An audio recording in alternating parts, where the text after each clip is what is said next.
Dear ministers and representatives of the European Union, state members, queridos y querides colegas, amigos, amigas, permítanme darles una cálida bienvenida a Madrid, que es mi ciudad, nuestra ciudad, a todas aquellas autoridades y asistentes que han acudido hoy desde todos los lugares de Europa.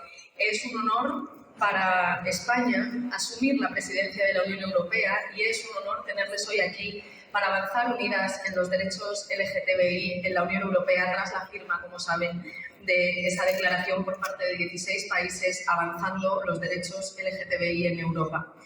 Quiero darle una cálida bienvenida y un cálido agradecimiento a Martin Andreasson.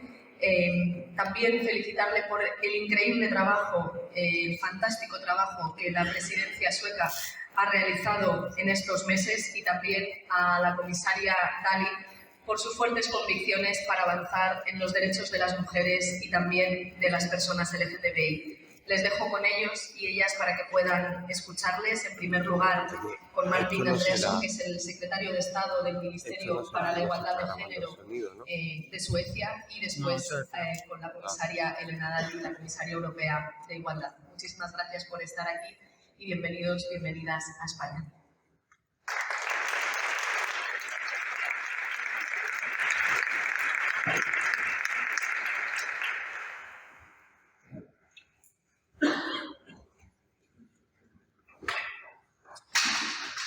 Distinguished Commissioner, Ministers, State Secretaries, distinguished participants, I would like to direct my warmest thanks to Minister Montero and the Spanish Presidency for the very warm welcome to Madrid for this important conference.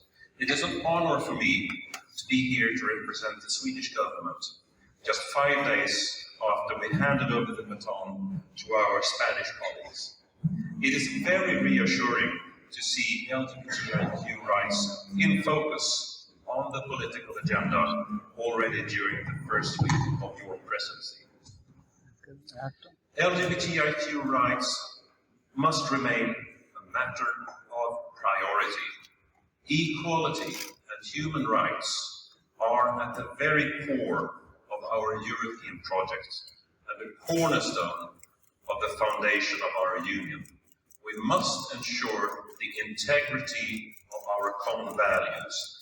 LGBTIQ persons' full and equal enjoyment of human rights has been a priority both for Sweden and Spain for a long time, and I trust it will continue to be so. Still, we have a long way to go in Europe and in the world to achieve full and real equality for LGBTIQ persons. The human rights of LGBTIQ persons continue to be neglected and violated at home, in the European Union, and globally.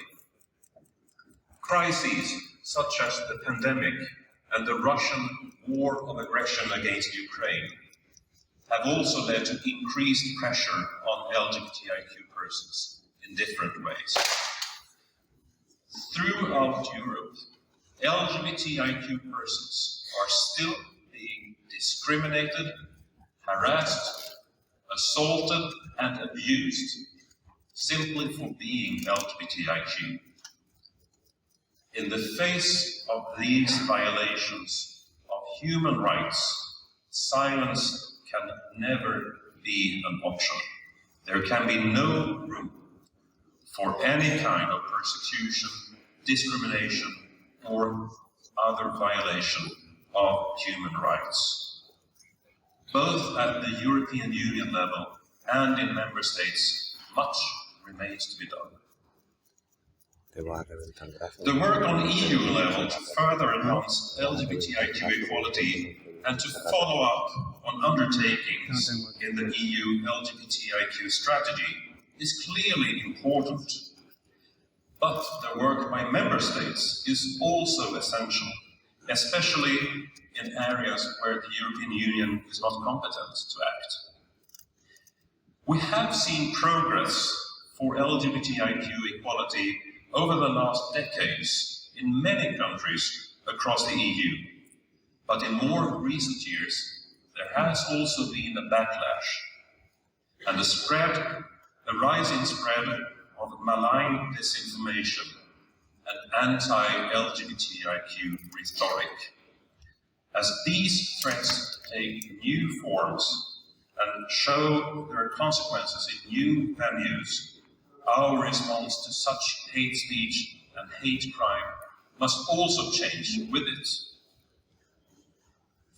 Despite all the challenges, I remain hopeful that we, governments, EU institutions, and civil society can continue to overcome obstacles and build a better union of equality.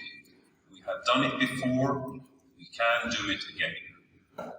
I am confident that this event and the continued work of the Spanish presidency during these 6 months will bring important contributions in moving towards a Europe that respects the human rights of everyone and where love and diversity is celebrated, taking Europe several steps forward. For us, it has been a great privilege to have been given the opportunity to serve the Council of the European Union under the Swedish presidency. Looking back at the past 6 months, I and the Swedish government are very grateful for all the hard work from other member states, European institutions, and stakeholders. Together, we have made progress and achieved concrete results in the area of equality and fundamental rights, also particularly relating to LGBTI equality. Paulina Brandberg, the Swedish Minister for Gender Equality and Working Life, and I were concerned, moved, and inspired by all the fruitful discussions at the high-level conference on LGBTIQ equality held in April in Stockholm. One of the aims of this conference was to take stock of progress halfway through the implementation of the EU LGBTIQ equality strategy. This EU strategy is an important step and a strategic tool. It clearly shows a commitment to build the union of equality by bringing together all key stakeholders and making it clear that LGBTIQ equality is a shared responsibility between the European Union and the member states that requires joint effort and action at every level.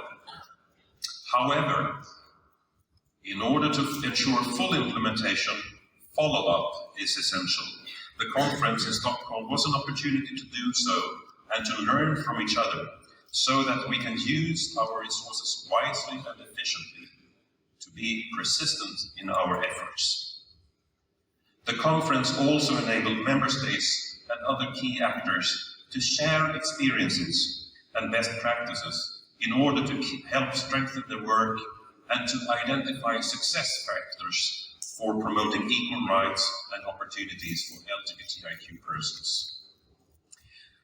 I believe that the discussions, while acknowledging all the work that remains, strengthen our firm belief that together we can make change. LGBTI equality must be kept high on the political agenda, and that is why the Swedish presidency put forward draft council conclusions on the topic during our presidency. In the end, the Swedish presidency issued conclusions on the safety of LGBTI persons in the European Union, which were supported by 25 member states. The presidency conclusions highlight the need for member states to prevent all forms of violence, harassment, and discrimination, as well as the need to ensure that law enforcement, judicial authorities, and equality bodies are sufficiently equipped to protect the fundamental rights of LGBTI persons. The conclusions also call for a regular follow-up of the state of play of LGBTI equality in general and on the safety of LGBTI persons in particular. I hope that the conclusions will be a platform for future presidencies to build upon and a call for action to all member states and the Commission. I call on future presidencies to continue the discussion, and it is crucial for us to direct our efforts in the best possible way. We cannot shy away from difficult matters simply because they are perceived as difficult. As a result, I am glad that we can continue the important discussion on safety this afternoon by addressing hate speech targeting LGBTIQ persons. The Swedish presidency conclusions draw on the worrying results from the EU-wide surveys carried out by the EU Agency for Fundamental Rights, FRA, on the situation for LGBTI persons, showing little progress from 2012 until 2019, and even in some respects, a potentially deteriorating situation. Therefore, the recent launch of FRA's new LGBTIQ survey that will assess progress from 2019 until 2023 is of great importance. The need for reliable information of the facts on the ground continues to be a crucial element in the work for LGBTIQ equality. Such information, particularly recurrent one, helps us identify the persons in the most vulnerable situations, the greatest need for measures, and where measures have the best effect. In this respect, I look forward to the next agenda point on this very topic. Sweden's position, both during our presidency and as a member state, is crystal clear. Human rights are universal and for everyone, irrespective of who you are or whom you love. It is high time to be true to the values of our union and to do what we have set out to do. It is vital that both EU institutions and member states continue to stand up for equal treatment and the fundamental rights everywhere and at all times. This is the very core of our union. I am honored that Sweden handed over the presidency to Spain, a country well known for its commitment to LGBTIQ rights. I wish the Spanish presidency of the Council of the European Union every success, and I am sure that this conference will be one of many achievements. I am particularly glad that the Spanish presidency has used the momentum and so quickly delivered a very relevant declaration on advancing LGBTIQ rights in Europe, and Sweden is proud to support it. I'll now look forward to learning more during the rest of this important event. Muchas gracias. Thank you.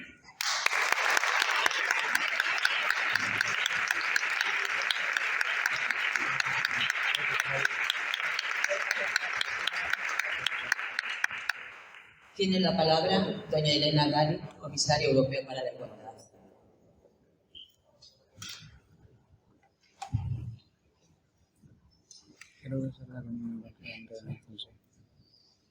Good afternoon, or should I say hola. Dear ministers, dear colleagues, dear friends, I want to start by congratulating and thanking the representatives of the 16 member states who signed today the Declaration on Advancing LGBTIQ Rights in Europe. These member states acknowledge the work done by the Commission on advancing LGBTIQ rights and ask to continue and reinforce this work going forward. My work to build a union of equality is a partnership with member states. I am delighted that we can count on your continued support and commitment.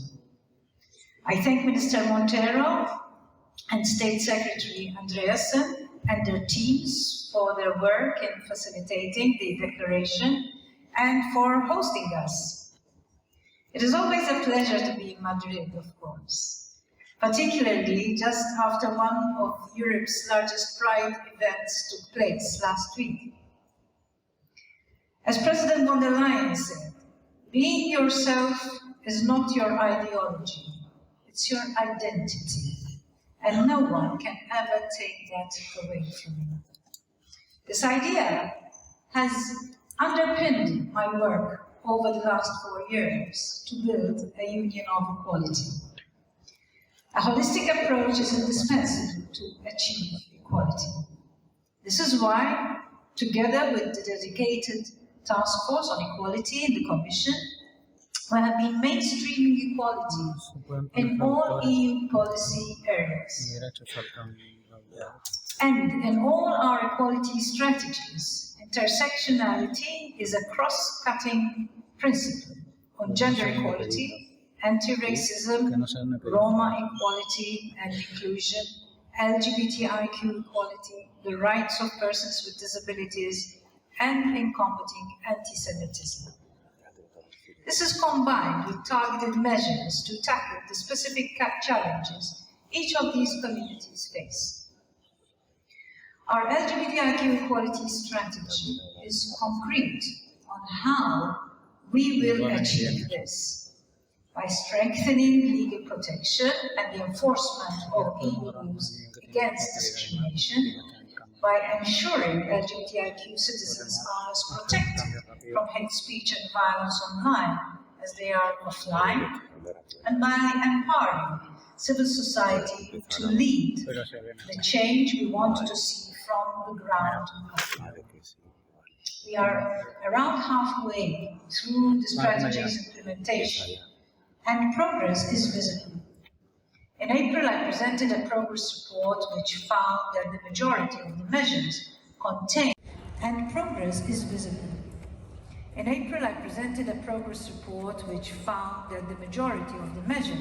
contained in the strategy have either been delivered or are being implemented right now.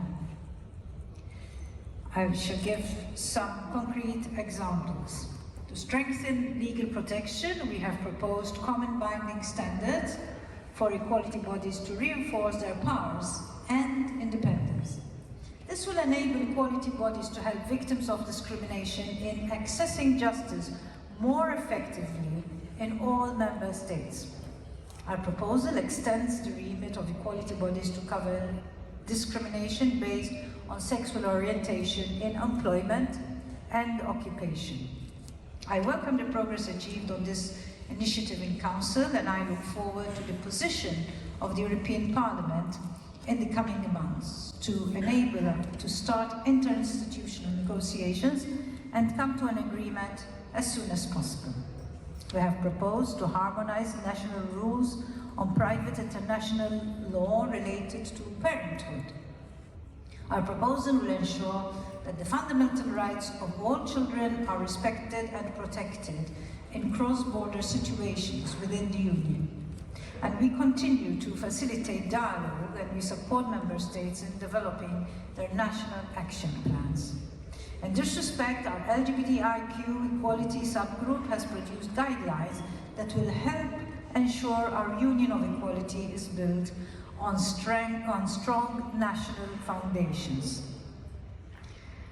Our work on building a union of equality is not complete without a unanimous agreement on the proposed horizontal equal treatment directive.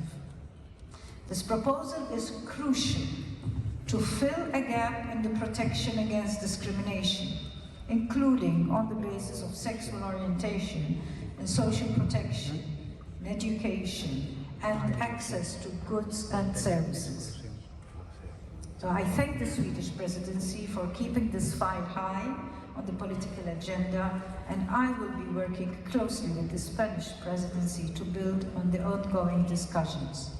I urge member states to support us in getting this proposal over the line. We have also taken action to address hate speech. The Commission has proposed to add hate speech, including against LGBTIQ people, to the list of EU crimes, and I call on EU member states to make progress on this file. The Landmark Digital Services Act compels platforms to remove hateful content quickly and protects sensitive personal data from use in targeted advertising, including data on sexual orientation. In 2023, the Commission will provide 1.2 million euros for a joint project with the Council of Europe to tackle online and offline violence against LGBTIQ people. Civil society plays a unique role in promoting and protecting equality rights. Safeguarding the space for civil society is part of our efforts to uphold the rule of law, democracy, and fundamental rights everywhere in our Union. The movement for LGBTIQ rights is, at its core, a movement for LGBTIQ people by LGBTIQ people. It is you who best understand what is needed, and we must always listen to your perspective. We have funded over 100 projects to the tune of 13 million euros to promote LGBTIQ equality in the last 2 years, including here in Spain. Not only is this funding vital for community activities, it is also empowering those who are directly impacted by these issues to take a meaningful seat at the policy-making table. These are all significant achievements, but of course there is more to be done to fully implement our strategy by 2025. This is why we are working on a mid-term review.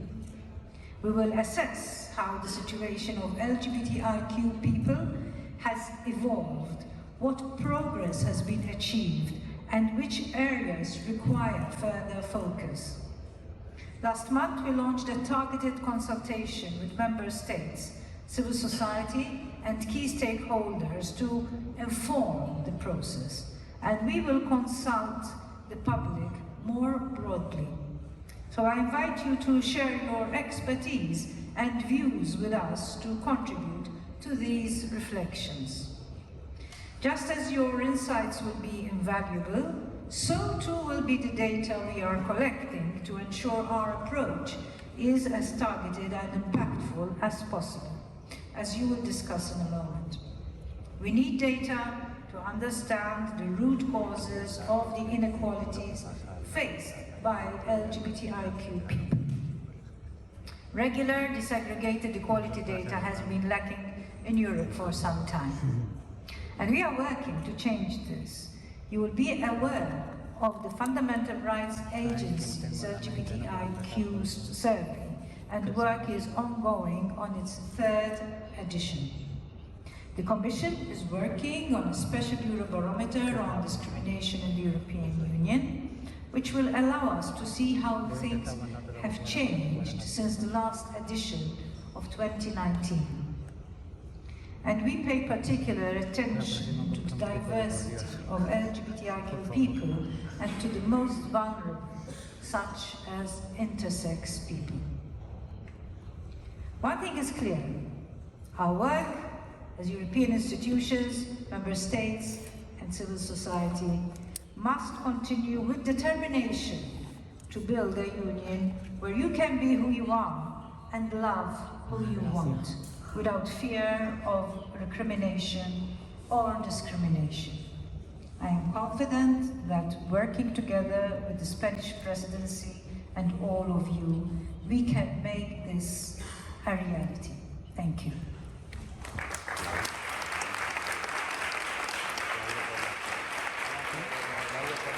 Tiene la palabra doña Irene Montero, ministra de Igualdad del Gobierno de España.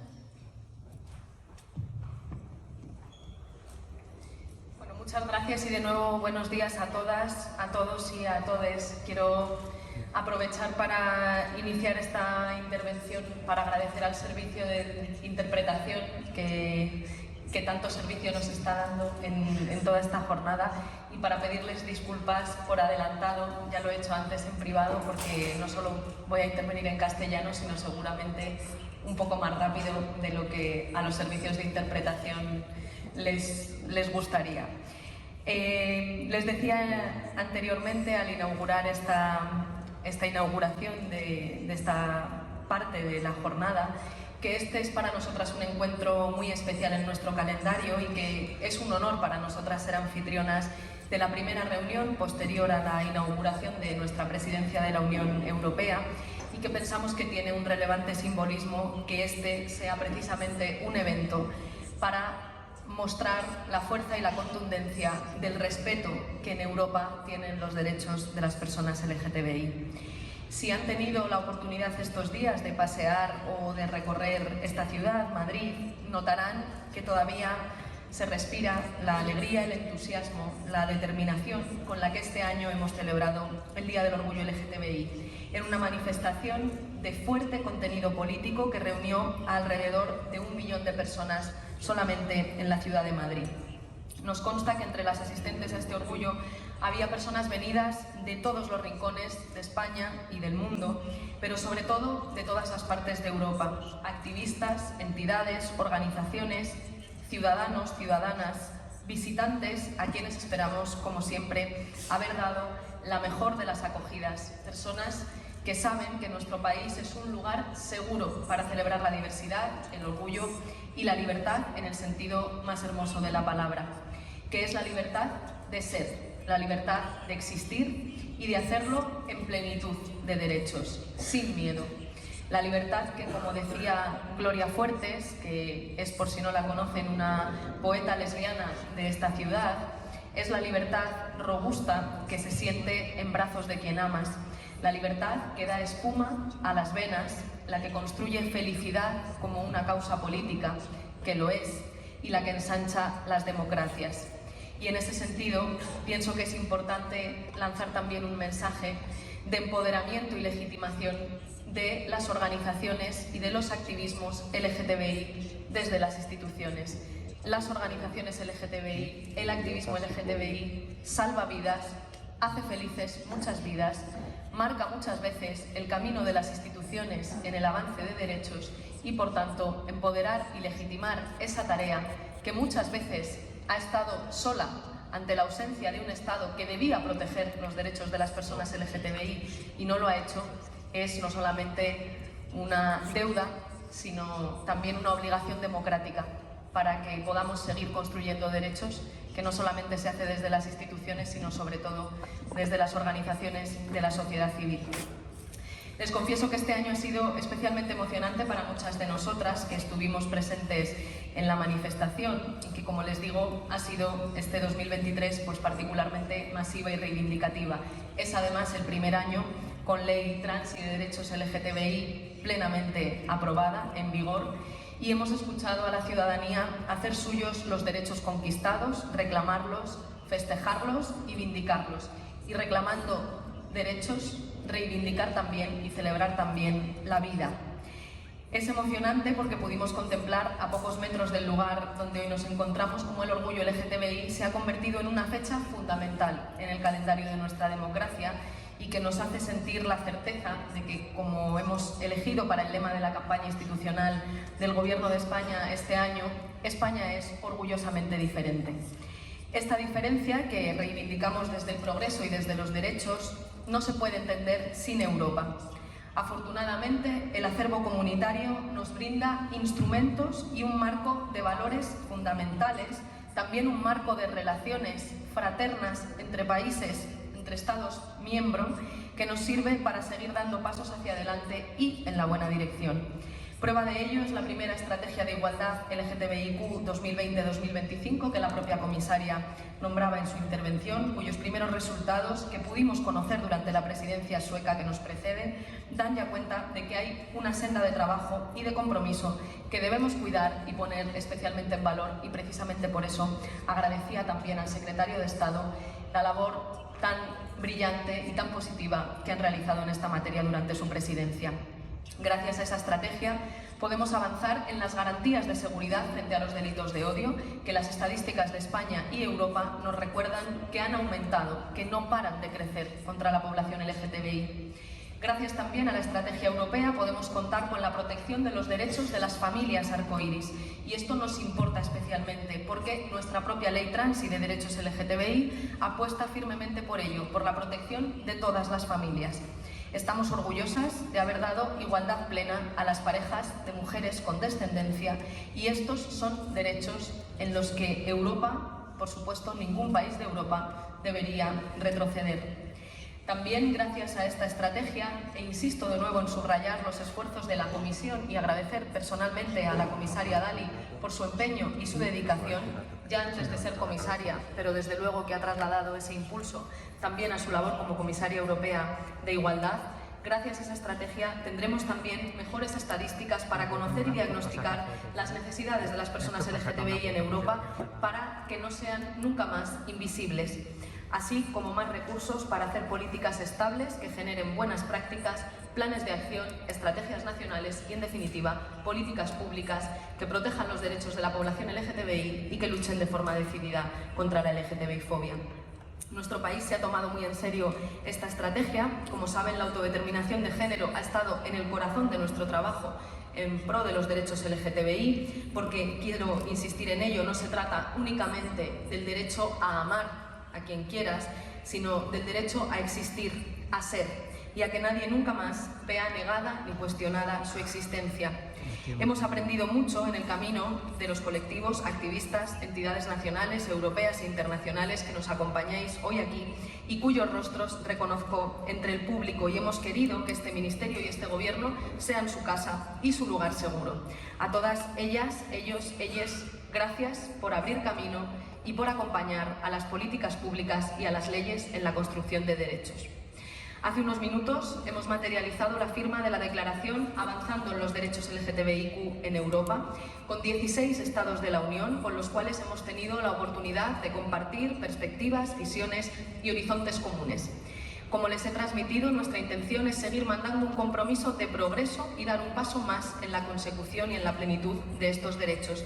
Y por eso hemos negociado una declaración que es ambiciosa, que establece, si no compromisos para la Unión, en esta coyuntura sabemos que son difíciles de conseguir, sí al menos un mensaje claro de que debemos continuar avanzando esa senda con pasos firmes y materializables. No queremos limitarnos a esta estrategia que, por supuesto, debe ser implementada. Deseamos que haya una segunda y una tercera, y que en ellas vayan sumándose estados y, sobre todo, sumándose derechos, porque ello redundará en la mejora de la vida de millones de personas en nuestros países. Creo que todos y todas compartimos la voluntad de que Europa sea un lugar seguro, entendiendo que los derechos LGTBI son derechos humanos, y hemos compartido también la preocupación por los discursos de odio, entendiendo que la LGTBI-fobia es un problema para Europa y debe tener una solución en Europa, una respuesta, una solución basada en la educación, en la protección de las personas LGTBI y también en el combate de los bulos y la desinformación.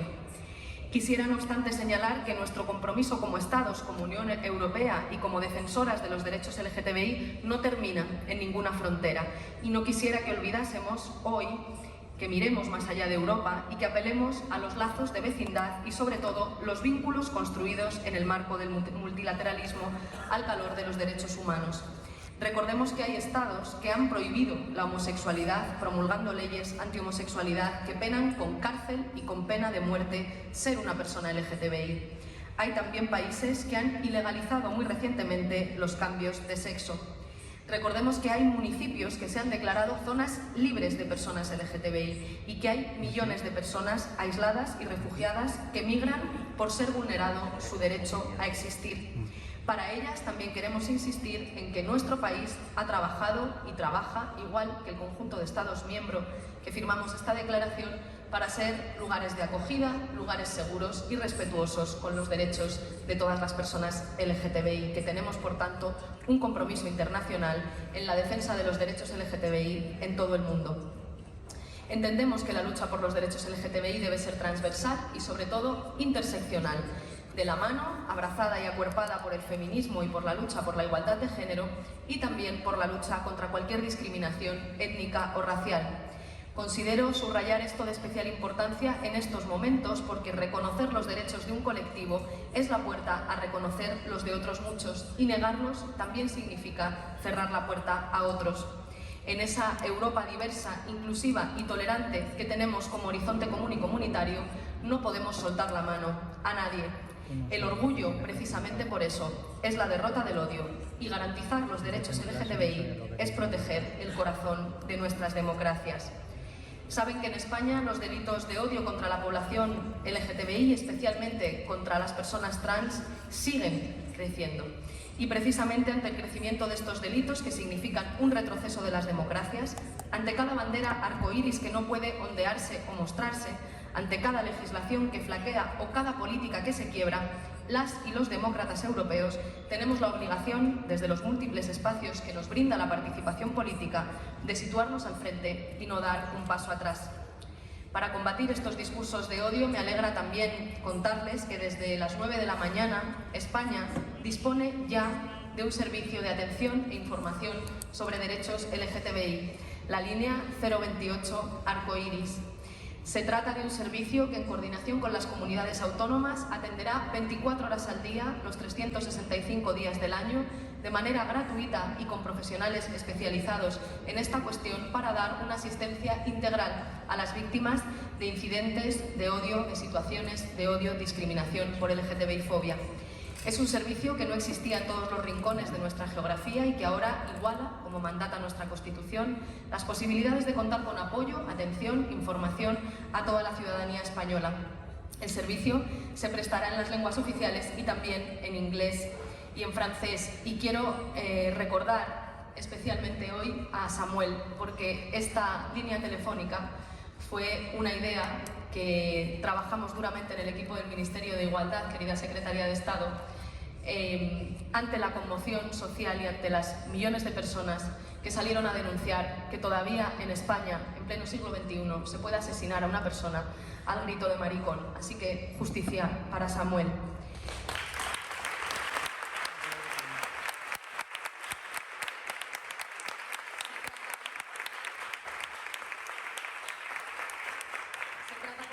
De una herramienta que está alineada con la estrategia de igualdad LGTBIQ 2020-2025 de la Comisión, muy eficaz para combatir el incremento de delitos de odio por LGTBI-fobia, como les decía, la causa que más aumenta en nuestro país, y que no solo está pensada para aquellas personas que han sufrido agresiones o discriminación, sino también como forma de difundir los derechos que asisten a las personas LGTBI y la forma de ejercerlos, para lograr que esta igualdad legal de la que disfrutamos en España se convierta en una igualdad real y efectiva en el día a día de toda la ciudadanía. Y ante todo lo que ya he expuesto, quisiera terminar mis palabras dando de nuevo a todos, a todas y a todes una calurosa bienvenida a este evento, a esta presidencia, agradeciendo y celebrando de nuevo tener lo mejor de Europa representado en esta sala: sus instituciones, su fortaleza en derechos, su sociedad civil comprometida, sus entidades y organizaciones sólidas y vigilantes, su ciudadanía solidaria y comprometida. Somos y sois la mejor garantía de que los derechos LGTBI tendrán siempre un lugar desde el que reivindicarse, defenderse y, sobre todo, disfrutarse en libertad. Y de nuevo, insisto, la libertad como valor europeo y como principio político, que, como dijo Lorca, a quienes muchos conocerán aquí, en la bandera de la libertad bordé el amor más grande de mi vida. Sigamos bordando amor y dignidad, y también, por supuesto, derechos, juntos, juntas y juntes. Muchísimas gracias.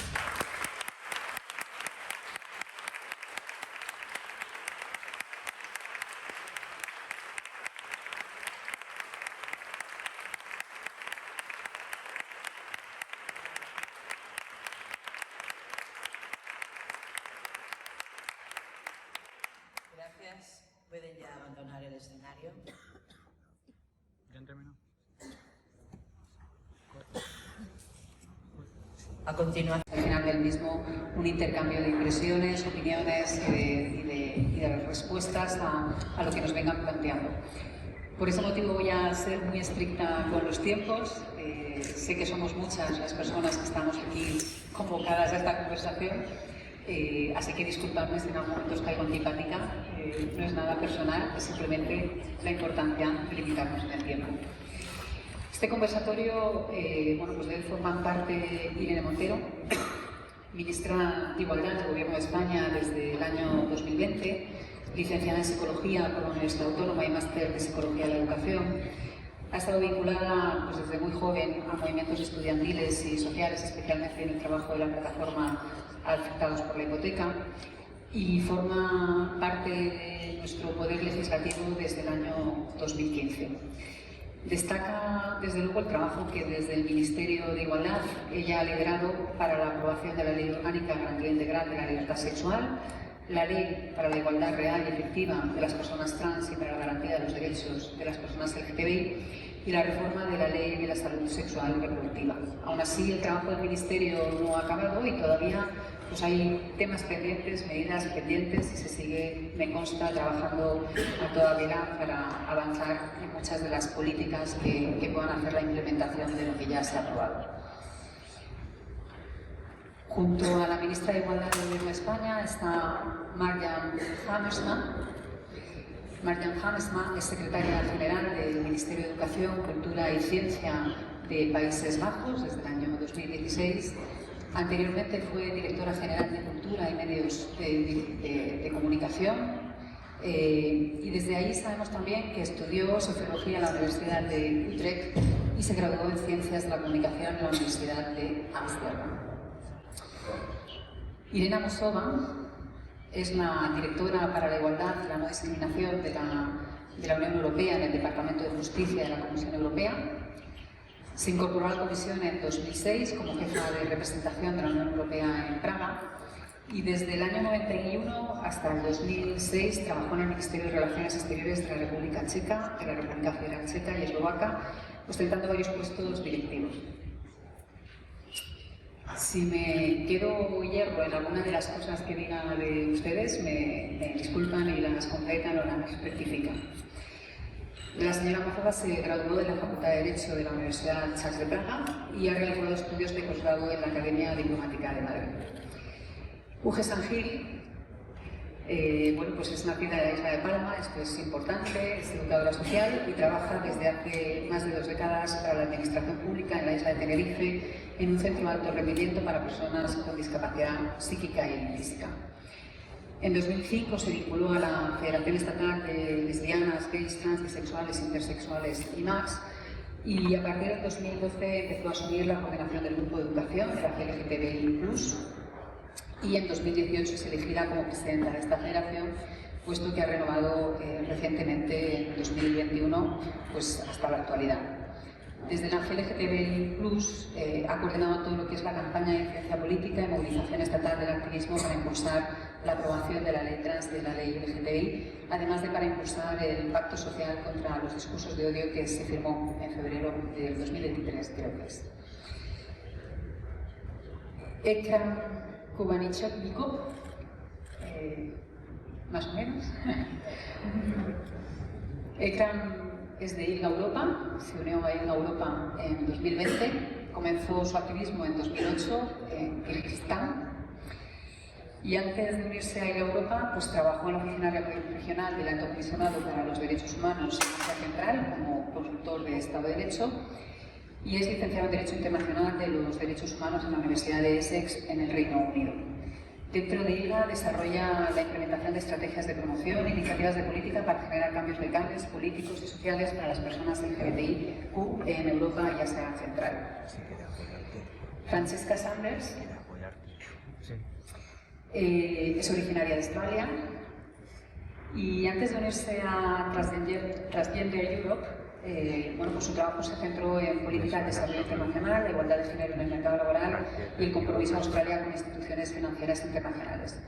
Estudió en la Escuela de Economía y Derecho de Berlín, de la Universidad Nacional de Australia y la Universidad de Tokio, y es la responsable de las políticas de Transgender Europe, donde lidera el equipo de política y trabaja todo aquello que tenga que ver con luchar, con combatir la violencia antitrans, promover las prácticas laborales trans inclusivas y fortalecer los marcos legales frente a la discriminación.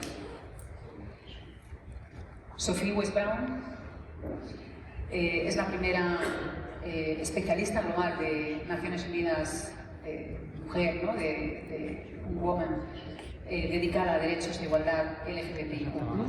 Trabaja para asegurar que las perspectivas interseccionales lleguen a todas las áreas de trabajo de Naciones Unidas y colabora extensamente en promover los derechos para las personas LGBTIQ+ y abordar las desigualdades de género poniendo el foco en mujeres y niñas LGBTIQ+. Lleva 19 años trabajando en la confluencia, en la intersección de todas estas causas LGBTIQ+, género, justicia social y medioambiental, en política, programación, investigación y apoyo en Naciones Unidas, además de con organizaciones de la sociedad civil. Magdalena Wilczynska, abogada de derechos humanos, especializada en libertad de expresión y Estado de Derecho. Tiene una doble maestría en Derecho y Periodismo en la Universidad de Varsovia. Es experta en desinformación. Ha estado en la oficina del Defensor del Pueblo de Polonia y ahí ha ocupado casos sobre libertad de expresión, libertad de reunión, Estado de Derecho e independencia del Poder Judicial. En este momento lidera el equipo de expertos en desinformación de la Academia Polaca-Japonesa de Tecnología de la Información y coordina la investigación de desinformación en Europa que se está llevando a cabo por parte de la organización TechShow. Es doctoranda de la Academia Polaca de Ciencias y su tesis, todas sus tesis van dirigidas a las soluciones legales a la desinformación. Muchas gracias. Bueno, vamos a pasar directamente a las preguntas. Voy a ir formulando preguntas una a una. Bueno, pues tenemos como unos 5 minutos aproximadamente. Lo del tiempo sí es importante porque queremos ser puntuales para respetar también a quienes después vienen con la obra de teatro y que están también con la inquietud de compartir su arte. Y quizá en este primer turno yo creo que habría que empezar por la ministra de Igualdad, Irene Montero, para conocer qué medidas ha venido tomando el Gobierno de España para combatir los discursos de odio, especialmente quizás esas medidas que tienen que ver más con el ámbito de la igualdad, el ámbito educativo, ¿no? Los ámbitos que no son directamente los de la securitización. Muchas gracias, Violeta. Gracias, Violeta, y gracias a todas las compañeras que me acompañan en esta mesa y que además dedican buena parte de su vida, de sus esfuerzos a garantizar los derechos de las personas LGTBI, por supuesto, a todas, todos y todes quienes estáis en esta sala. Por ir concretas y rápidas y ajustarnos a los tiempos, yo creo que el primer mensaje importante frente a los discursos de odio es entender lo que son, y yo creo que son sobre todo una respuesta a los avances democráticos de una sociedad. Es decir, los discursos de odio, en España lo estamos viendo con mucha claridad, están creciendo cuando hay un crecimiento social e institucional de los derechos de las personas LGTBI y también de su visibilidad, que no es una cuestión menor, y es el primer punto al que quiero referirme, ¿no? Como la legitimación desde las instituciones de la visibilidad de las personas LGTBI, particularmente de las personas trans, que están siendo una de las dianas más importantes de los discursos de odio, pero no solo. Yo creo que es fundamental, porque no podemos dejar nunca de mandar el mensaje de que estamos dispuestas a cumplir con todas nuestras obligaciones como instituciones. Los derechos LGTBI son derechos humanos y, por tanto, es obligación de las instituciones, al menos de los países que hemos hecho parte de nuestra legislación interna de los derechos humanos, es obligación cumplirlos y hacerlos cumplir. Y, por tanto, creo que legitimar esa visibilidad y las bases legales y las bases y los consensos humanos que nos han permitido construir estos derechos, creo que es una obligación. Y por tanto, creo que esa idea de Audre Lorde de tu silencio no te protegerá toma mucho sentido, ¿no? Yo entiendo que el silencio a veces es una estrategia legítima para hacer frente a la violencia por parte de algunas personas LGTBI que no pueden, no se sienten con fuerza o están en un momento de su vida, sea en un contexto o en varios, en la familia, en el trabajo, en un lugar de ocio, de mantener el silencio o de no visibilizarse como estrategia legítima para defenderse. Pero como sociedad, y eso implica una responsabilidad colectiva, también de las instituciones, pero también una responsabilidad individual, creo que siempre que podamos, la respuesta puede ser cualquiera menos el silencio. Es decir, tenemos que responder, estemos en el contexto de un bar y sea una broma aparentemente, no sé, neutra o una cosa que nos pueda parecer menor, ¿no? Que nos respondan, oye, qué exagerada, tampoco hace falta ser la policía de las bromas. Bueno, pues sí, porque detrás de los discursos de odio vienen las acciones violentas que terminan en que se asesine a una persona, como el caso de Samuel, ¿no? El grito de maricón. Entonces creo que socialmente tenemos la responsabilidad de responder, de no callar, aunque podamos comprender que hay personas que en determinados momentos necesiten el silencio o la invisibilidad como estrategia legítima para defenderse de la violencia, y que particularmente cuando tenemos una responsabilidad pública o institucional no se nos puede olvidar que desde el momento en el que somos representantes públicos, defender los derechos LGTBI no debería ser una opción, es una obligación, porque los derechos de las personas LGTBI, el derecho a ser, es un derecho material y fundamental, forma parte de los derechos humanos y por tanto no es una opción defenderlos, es una obligación cumplirlos y hacerlos cumplir. En segundo lugar, creo que hay una tarea que en Europa y en España nos estamos tomando en serio, que tiene que ver con consolidar el derecho antidiscriminatorio. En la ley trans y de derechos LGTBI también abordamos esta cuestión en el título cuarto y por tanto cuando realmente se cometen delitos de odio tienen que tener una sanción y tienen también que tener una reparación las víctimas de esas conductas. Y esa reparación no me parece menor, la reparación individual y la reparación social, que la sociedad mande un mensaje a las personas que sufren violencia LGTBI fóbica de que esta sociedad no lo tolera y que va a haber una reparación colectiva, ¿no? a esas personas. Y por último, toda la cuestión relacionada con la educación. No es casualidad, yo creo que los sectores más reaccionarios de nuestra sociedad sitúan los derechos LGTBI y la educación sexual, la educación para la igualdad, la educación en diversidad, como un elemento central de sus ataques, porque es desde la educación desde donde podemos trabajar. La educación en el sentido más amplio, no solo la educación formal, los contextos de educación informal, los espacios deportivos en los que nuestras criaturas desarrollan su vida, los espacios donde se desarrolla la vida de los niños, las niñas y las niñas, tienen que ser espacios seguros y tienen que ser espacios en los que en todo momento, no solo, insisto, en una clase concreta, en todo momento haya un profundo respeto porque todo el mundo pueda ser quien es, sin sufrir miedo, discriminación, burla, porque se aprenda a cuidar y a proteger esa diversidad y porque todas aprendamos desde muy pequeñas a comprender que podemos ser quienes somos, que tenemos derecho a ser quienes somos y que no hay vidas más valiosas que otras o vidas más legítimas que otras. En ese sentido también me parece muy importante cuidar nuestra cultura, porque muchas veces lo que un discurso político no llega, ¿no? O no puede llegar, hay a personas que les llega, pero hay muchas que no. Sin embargo, la cultura es capaz de remover cosas y precisamente por eso tampoco me parece casualidad que los sectores reaccionarios, allá donde tienen el poder para hacerlo, cancelen representaciones culturales, como esta mañana señalaba la Secretaria de Estado, que precisamente muestran esa diversidad de la sociedad y legitiman la posibilidad de que cualquier persona pueda ser quien es y denuncian la violencia, la estigmatización que se ha ejercido durante muchas décadas contra las personas LGTBI en todas las sociedades y que a día de hoy sigue ocurriendo. Entonces creo que desde el ámbito educativo y cultural tenemos que hacer una labor también institucional de mucha protección, ¿no? Igual que antes decía que hay que proteger y legitimar desde las instituciones a la sociedad civil, porque muchas veces allá donde no llega el Estado llegan los colectivos. También creo que la cultura y la educación son espacios en toda su diversidad que tenemos que cuidar y proteger, porque desde ahí es desde donde llegamos muchas veces a facilitar que mucha gente reflexione, piense, se abra a realidades que a lo mejor en su entorno más cercano no ha conocido y sobre todo haga esa reflexión que yo creo que es el corazón de la democracia, que es el respeto a todas las personas y desear lo mismo para la gente que más quieres que para la que no conoces de nada y por tanto garantizar que todo el mundo puede ser quien es. Muchas gracias. Yo creo que ahí hay palabras clave, ¿no? Como son visibilidad, educación, legitimación, educación, cultura, pues que son fundamentales. Marian Hammersman,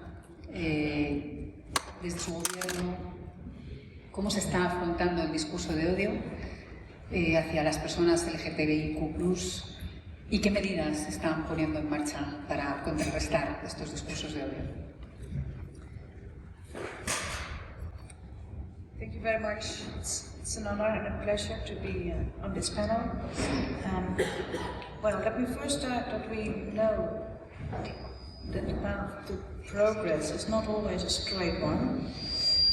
Emancipation also requires, and increasingly requires, the ability to deal with opposing forces. And the tone of the debate in the Netherlands is becoming increasingly polarized nowadays. Recently, there have been several worrying incidents of violence against LGBTIQ persons in the Netherlands, physical violence against employees of an LGBTIQ-friendly bar in Groningen, violence against an LGBT advocacy group in Eindhoven, flag burnings and verbal abuse in football stadiums, and not to mention bullying behavior in streets and online, which does not make the media at all. Our government stands for all people to feel safe and to have space to become who they want to be. And the Dutch LGBT Monitor of 2022 shows that LGBT people regularly face violence and discrimination in public spaces. And this occurs in the form of physical, verbal, or online violence. And this is unacceptable for us. I would like to highlight 6 governmental measures in place or in development for the moment.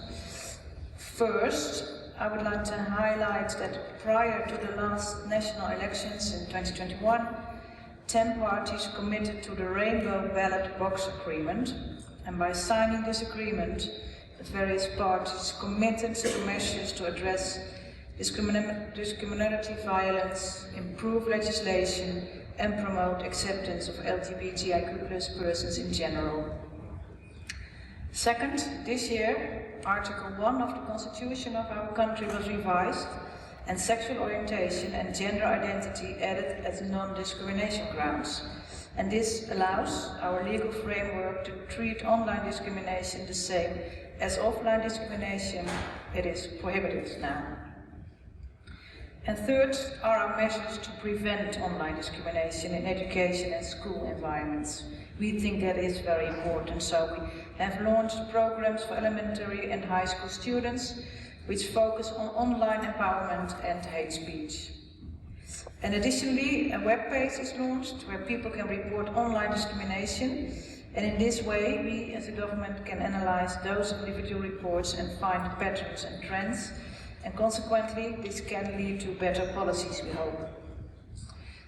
Moreover, the Public Prosecution Office has explicitly prioritized discriminatory offences offline and online, and the Public Prosecution Office also actively communicates publicly about such cases, which is a change in policy. And this measure reinforces the social norm that discrimination is unacceptable. And finally, the coming year will be used to explore and develop additional policy options to intensify our efforts against online discrimination, because this government has specifically pledged to intensify efforts to better protect the LGBTIQ+ community in the Netherlands. So I think some concrete actions and some actions of which the effects should be seen in the future, but it is top priority of this government at the moment. Thank you very much. Muy interesante, ¿no? Todo lo que estamos escuchando y que además va en la misma línea, ¿no? De la visibilidad, de la legitimación, de las escuelas, de cómo luchar contra la discriminación. Irina Mosova, claro, ahí es interesante saber qué acciones desde la Comisión Europea, ¿no? se están llevando a cabo, ¿no? Vemos que los Estados miembros, ¿no? Pues, llevan una serie de medidas muy dirigidas, ¿no? a los ámbitos que estamos viendo. Pero para garantizar la protección de las personas LGBTIQ+ en Europa, frente a esas violencias desde la Comisión, ¿qué se puede hacer y qué se está haciendo? Muchas gracias por invitarme, por la palabra, y también déjame empezar por mi agradecimiento a la Presidencia Española por organizar esta conferencia, que es prácticamente el primer evento de la Presidencia Española después de la visita del Presidente del Consejo y también del Colegio de los Comisarios. Eso solamente muestra cuál importancia da la Presidencia Española a los derechos de la gente LGBTIQ.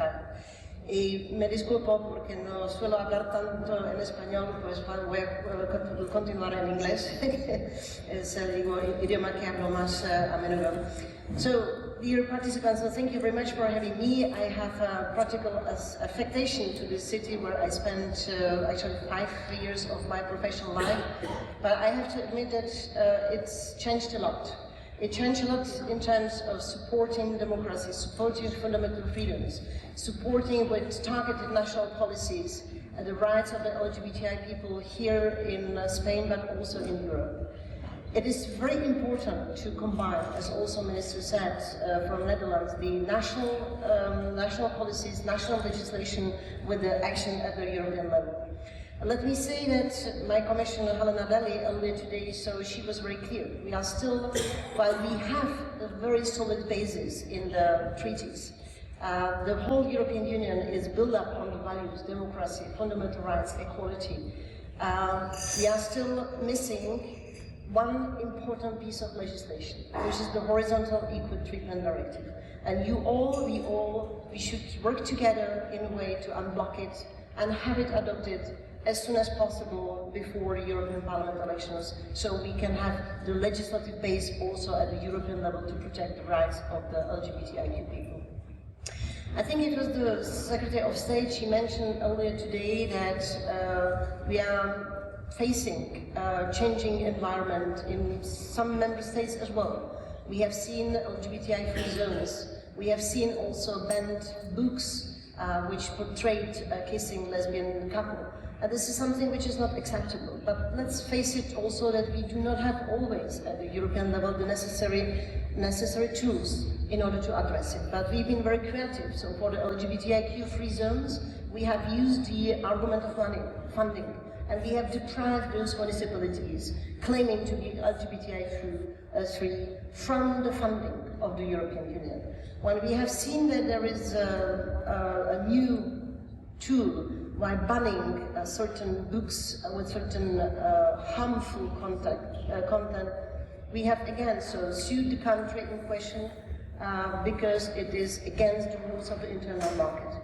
So these are our creative solutions where we are really trying to help the people on the ground, but of course the legislative framework is the key.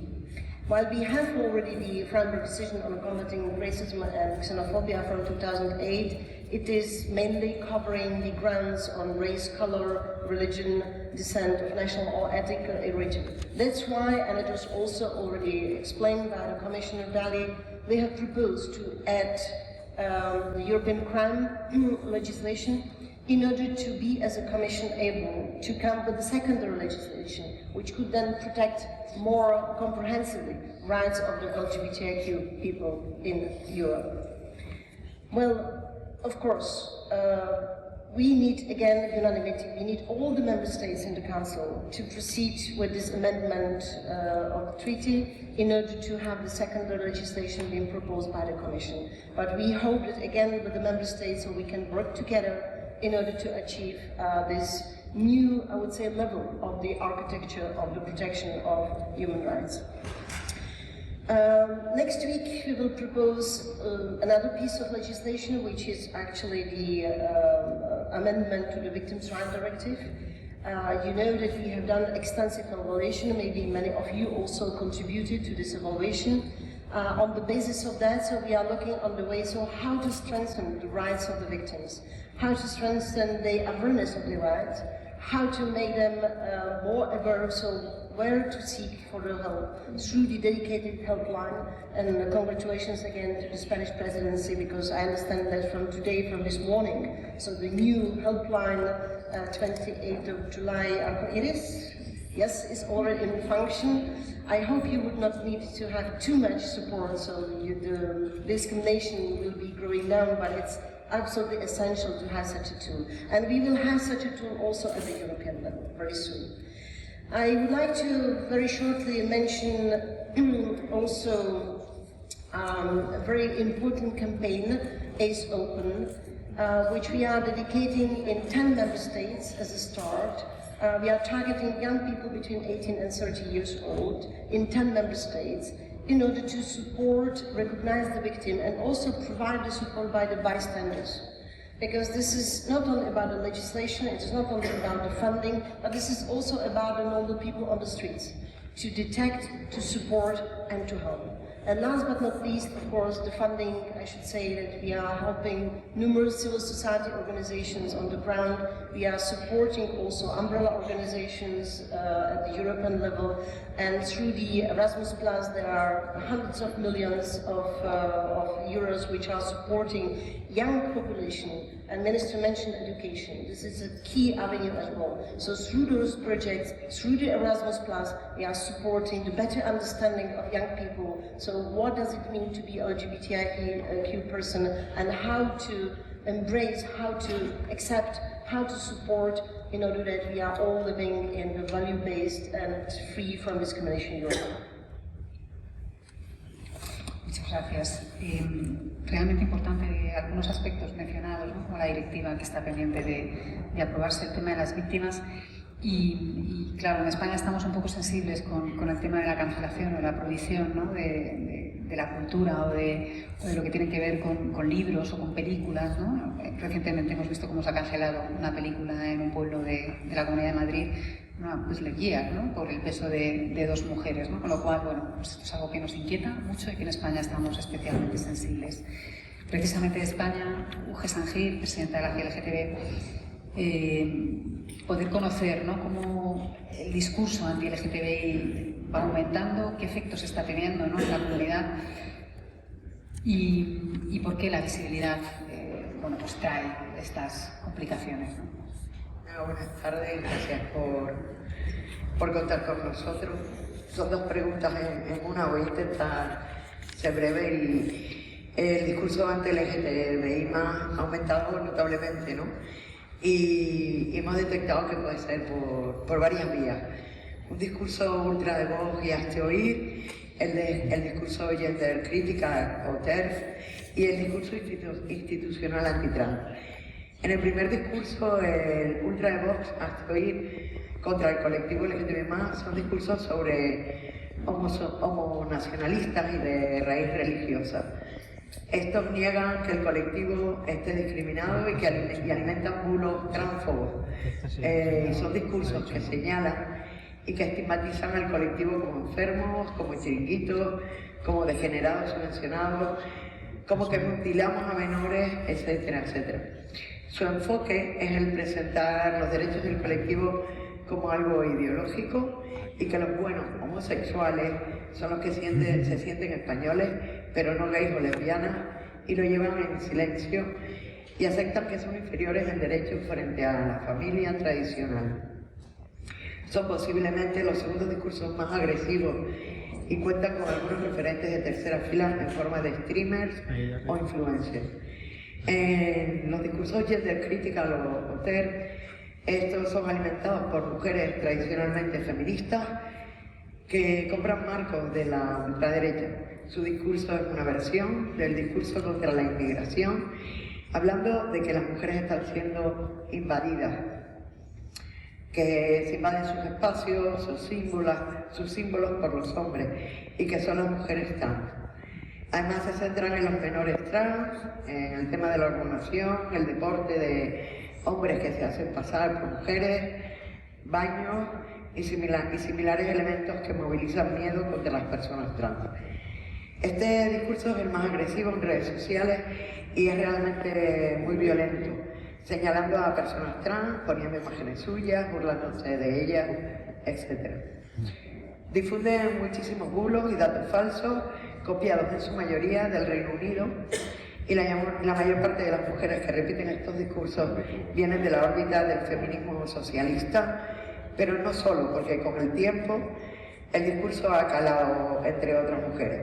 Hay muchas referentes en forma de escritoras, influencers y demás que repiten estos mensajes. Y la tercera vía que hemos detectado es el institucional antitrans. Es el discurso que es articulado en una parte del Partido Socialista y que está muy solapado con el discurso TER. Pero es mucho más medido y es más institucional, aunque en ocasiones ha llegado a ser muy violento, como por ejemplo cuando Carmen Calvo apuntó que la identidad de las personas trans ponía en peligro la de 47 millones de personas y hace énfasis en el tema de menores y en la seguridad jurídica. En cuanto a la visibilidad, entendemos que la clave es realizar una visibilidad en positivo, hablar de derechos que sumen para todo el mundo, que sumen para el colectivo, pero también para el conjunto de la población y evitar el choque frontal que genera polarización con mujeres feministas especialmente. Además es fundamental que la visibilidad se articule de forma colectiva, no de manera individual y de forma conjunta en el colectivo LGBTI, porque es evidente que la ultraderecha quiere centrar el debate en lo trans y porque las personas trans son menos y son menos conocidas y busca dividirnos internamente. Se debe hablar de todo el colectivo y debemos actuar como un colectivo conjunto. Y es importante también evitar enfoques de visibilidad que planteen que no se puede debatir o que se articulan desde el reproche moral. Debe articularse desde la apertura, desde el diálogo con toda la sociedad y desde el avance en derechos, desde la libertad que no perjudica a nadie y no desde obligaciones a terceros. Y es importante, y voy terminando, entender que nuestra visibilidad depende totalmente de la libertad de expresión. Nuestra visibilidad es en realidad libertad de expresión y defender que hay expresiones que no deben ser legales es un error que acaba afectándonos rápidamente. También es fundamental que la visibilidad sea conjunta, no solo de nuestro colectivo, sino también desde las mujeres, tejiendo alianzas conjuntas. Muchas gracias, Uji. Me quedo con la parte que has dicho de la visibilidad y la libertad de expresión, ¿no? Con todo lo que está pasando con las banderas en nuestro país también. Y cómo toda esa información, que luego hablaremos, me imagino, más profundamente de todo este tema, ¿no? Utiliza esa visibilidad precisamente para visibilizar supuestamente todo lo perverso que también tenemos las personas LGBTIQ+, ¿no? Entonces, ahí hay una cara de doble raso, ¿no? De doble nivel que se nos puede volver en nuestra contra si no es desde lo colectivo, ¿no? Y esto efectivamente es muy importante. Por eso yo creo que los datos, las herramientas son fundamentales. De ahí, bueno, pues Ekran Kubanichkov nos podría decir, ¿no?, de qué manera los datos, las herramientas que desde IGA Europa, desde el Annual Review, vais haciendo, ponen de manifiesto las situaciones de las personas LGBTIQ+, para poder contrarrestar esos discursos de odio. First of all, I would like to thank Spanish Ministry for inviting me to Europe and specifically to talk about our tools that we developed together with the activists. Europe actually represents over 700 organizations from 54 countries, and we do have several tools. One of them is Rainbow Europe, and based on the Rainbow Europe is a Rainbow Index, which ranks all the countries and specifically monitors legal and policy improvement regarding the social and rights of LGBTI people. And the second one is the annual review, is the comprehensive yearly assessment of the violation of rights of LGBTI people in all these 54 countries. So we have these tools, and why do we need these tools? So one is to monitor and raise awareness about policy and legal situation in each country, and the second is looking at the practice, because oftentimes legal provisions can be very inclusive, very comprehensive, but when it comes to the real lived realities of LGBT people, it can look very different. And as earlier it was noted by the by the earlier speakers that when we compare 2012 and 2019 surveys, we do see that and we compare our Rainbow Europe, then we can see that at the legal level there are some improvements, but when it comes to practice, when it comes to experience of LGBT people, there was the stagnation or very little improvement, which data shows. And why it is important is, so how we can use it to counter the hate speech. To begin with, it's a raising awareness about what kind of legal policy measures can be, and we do link to specific laws or policies. For example, some governments are thinking, okay, we need to work on countering hate speech, and what we can do. And then you can go to the website and look, you can even select hate speech based on the sex characteristics, for example, and you can see how many countries have this policy or legal measures already adopted, and you can even find the link and have a look and maybe get inspired. So one is the raising awareness, and the second, an annual review gives us real picture, what's happening. And we monitor with our members in each individual country, we monitor hate speech by religious, by political leaders, by media, so you can also see the trends in each country, what kind of trends, and as well as there are also trainings, we also monitor what is being done. So it is about what's happening and seeing the trends, plus getting inspired by what your peers or other member states are doing. And the second one is that it is very important for the advocacy and policy change, and specifically for activists from each member state, or even from at the European level, because often said it's evidence-based policy is important, and for that we need the data and also show that can be achieved and what's happening, and how many member states, for example, do provide protection based on this ground or that ground. And also, for example, our members, for example, in Spain, this is just an example, can come like, for example, legal gender recognition based on self-ID. So, and then what is this, and how we can approach this? Then you can show, like here, for example, in these countries it's already happened, and you can use it, and like it's used also for improvement, which actually also counters hate speech as well. Can be used for hate speech. And then other one is the accountability, because we do hear from the platforms, especially it's like international platforms, big words about commitments made, but then we see through these tools how they are being implemented. We monitor it also.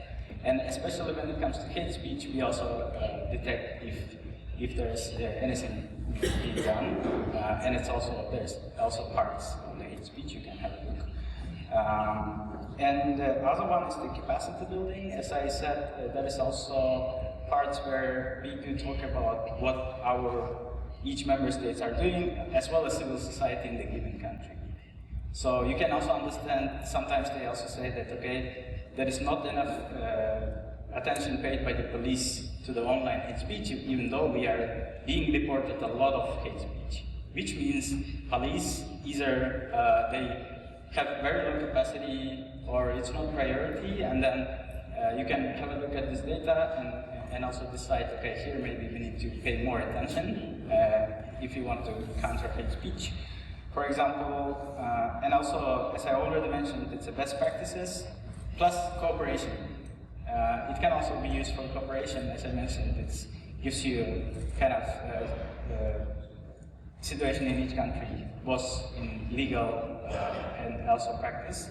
And for example, in some member states are, okay, I want to counter online hate speech. Who is doing what? You can have a look, and you can reach out to either us or directly to the peer member states. And just finally, going off the track, but important message, I wanted to say that when you counter hate speech, and especially by the government officials or politicians, it is very important actively, proactively counter and offer to the community the other message. Because if you are not countering or you are not speaking out counter this certain rhetoric, then you are leaving the community only with this rhetoric, and that's it. And that's why you should actively counter this kind of rhetoric with your own message, so they will have kind of balanced information about the LGBTI people. So this is one of the, I think, most important messages, and I completely agree with other measures regarding the education, and I'm pretty sure others will talk, but I will stop here because of the time limitations. Thank you. Thank you, Ikram. Yo creo que es muy claro, ¿no? Toda esta parte de los mensajes claros por parte de las instituciones, de las administraciones, de los referentes, ¿no? Que no dejen a las comunidades solas, es fundamental, ¿no? Porque al final la visibilidad, la legitimidad en todo lo que estamos hablando se construye también desde ese discurso, ¿no? Que contrapone la retórica del odio y el lenguaje del odio. Francesca Sanders, desde el proyecto Murder Monitoring de Transgender Europe, venís haciendo un análisis quizá de uno de los aspectos más duros de la violencia, ¿no? Que sufren las personas trans, ¿no? ¿Cómo ha ido evolucionando durante estos años esta violencia y qué conexión veis vosotras y vosotros, ya y vosotres, entre el discurso de odio, esta violencia y las personas trans, ¿no? Un poco qué es lo que está pasando, cuál es el sufrimiento, qué es lo que observáis desde Transgender Europe. Thank you. So I'll take off my headphones so I don't hear myself speaking. But thank you so much for the invitation to be here, and also to echo what my colleagues have said. Thanks to the Spanish presidency for making this statement by hosting this event in the first few days of the presidency, and it's really meaningful also that we can be here and talk about this issue of hate speech and violence, which unfortunately is so prevalent and only increasing. So I'll introduce myself, Francesca. I work for Transgender Europe. For those of you who don't know, we're an umbrella network organization, membership-based organization. We have over 200 members across 50 countries in Europe and Central Asia, and our mission is to strengthen the rights and well-being of trans people in the region. And the Trans Murder Monitoring Project is a data gathering project that began in 2008 to track murders of trans people across the world. And this data is released each year on the Trans Day of Remembrance in November. And what we're seeing with this data is that murders are unfortunately only increasing, as you might expect. I have some numbers here. There were, in 2022, 327 trans people recorded murdered globally, compared to 121 in 2008. And of course, some of that increase is going to be connected to an increase in reporting, but unfortunately it's also an increase in violence that we're seeing across the world. What you may know is that trans people experience stigma and depression, structural discrimination that leads to violence, starting at the home. A lot of trans people experience a lot of family rejection. They are kicked out of home. They have to flee their homes or even their countries because it's not safe to be where they are. Many trans people experience homelessness, unemployment. Those who are living in precarious living situations are then exposed to further violence. Those who are forced to flee their home countries might be undocumented migrants, they might be asylum seekers. So many trans people are experiencing intersecting axes of oppression, including racism, including sexism, misogyny, xenophobia. Many trans people are forced to find work in sex work because it's the only way to survive, which is also then criminalized, which also then exposes them to all kinds of violence again. And then when we look at the statistics that we see at the Trans Murder Monitoring Project, we see that 95% of murders recorded are trans women and trans feminine people. A third of the people killed in Europe are migrants. And when we know the occupation of the person killed, it's 50% of the time they are sex workers. So the data is backing up, unfortunately, what we know about trans people's experience.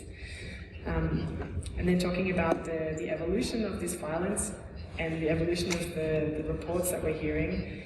In the beginning, when we started collecting this data, it was mostly trans women sex workers in Turkey and also Italy that were being reported killed. And then in recent years, this is spreading across all of Europe. Last year, for the first time, Estonia and Switzerland also recorded murders of trans people. And these are countries that were previously considered safe. They might be considered safer than others. And so what we're seeing is this increase in violence. We heard about the connection between visibility and violence. And it's certainly true that trans people are becoming more visible. We are seeing trans people in the news, in TV shows, which is wonderful. This is, trans people are a part of our world and they absolutely have a place. But unfortunately it means that then their rights are being challenged and they are very visible, which means that they're also under attack. And this, I want to emphasize that this is real violence that is happening, unfortunately, and this is in counter to the fears that the trans women in particular may pose to the rest of society, which are actually theoretical and not based in evidence. And so that leads me to the part of the question about hate speech and the connection with hate crimes. So we know, we've heard from our colleagues that hate speech is increasing. We have an increase in anti-trans discourse against trans people, especially trans women, about women's spaces being invaded, about these threats to cis women. And so this leads to discrimination against these groups, and then in the worst case it leads to violence. And we're also increasingly hearing reports of politicians, of authorities being the perpetrators of hate speech and hate crimes. We've heard of that already. And we're also very concerned that this is only going to increase in the lead up to the EU elections next year. We see this as a very real possibility that we ask everyone in this room to do what you can to counter it, as Akram has mentioned, to do what you can to prevent that, to prevent the instrumentalization and the weaponization of trans people. Just to close, to say that this connection between hate speech and it starts out as hate speech and as discourse, but then it can have a real impact on the way that trans people access their rights. For example, trans women being banned from accessing emergency shelters, from not being able to access swimming pools, change rooms, locker rooms, bathrooms. But it can also translate into the impact on policy. So when we hear about trans access to healthcare being weaponized, and then this actually ends up having an impact on the ability of trans people to access their needed healthcare. This also has an impact on legal gender recognition procedures. When governments are unfortunately not able to pass laws that would otherwise enable trans people to do simple things like change their documents to match their gender identity. Thanks.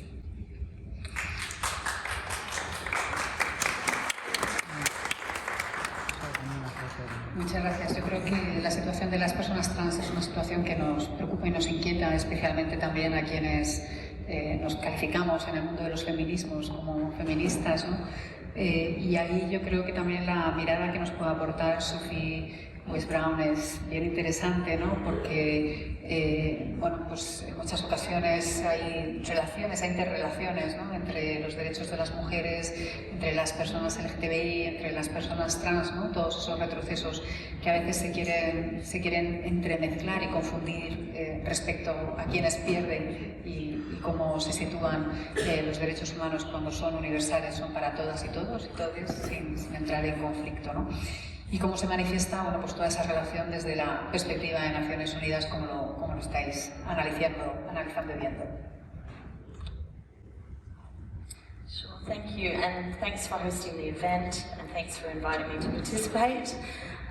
So there's two parts to the question, and let me just begin by stating that the pushback against rights for women as well as LGBTIQ plus people are inseparable, and at risk of stating the obvious, I want to just provide the intersectional underpinning for that, which is firstly that many LGBTIQ plus people are also women, and they face forms of violence and discrimination that are both common to but also distinct from the experiences of women who do not identify as LGBTIQ plus. Secondly, there are many more people who do not identify as women or girls, but also face violence and discrimination on the basis of their gender identity, their gender expression, or because of their sex characteristics.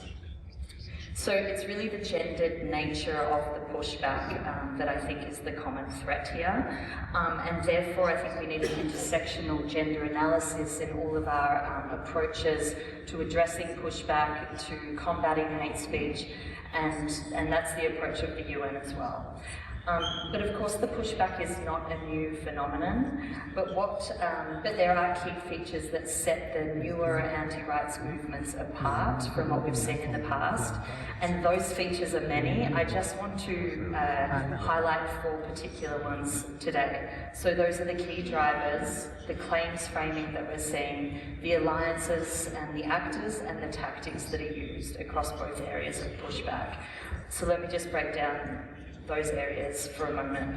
So the key drivers, they stem from the same patriarchal norms, structures and ideologies that privilege certain heterosexual and cisgender men and boys. And we see this increase in the context of rises in autocratic and populist governments, as well as in the context of crises and so on. Resistance to deviation from sexual and gender norms in particular are driven by the same regressive goals around certain perceptions of gender hierarchies, and are linked with other exclusionary ideologies, as others have alluded to, racism, xenophobia and so on. Secondly, the same claims framing is seen across both areas of pushback.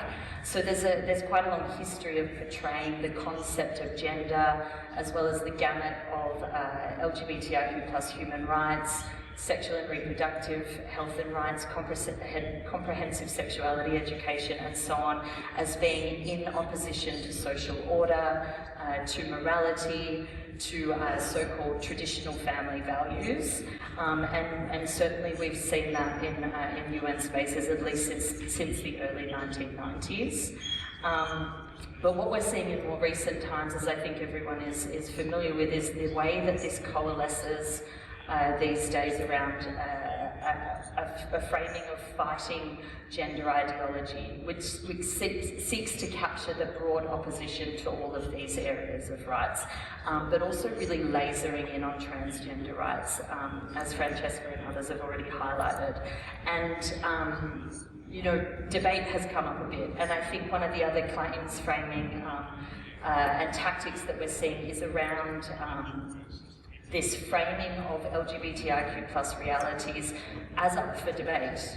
But it's not a debate, you know, fundamental human rights are not a debate. So we need to get out of that being pulled into to participating in this as though it is a debate.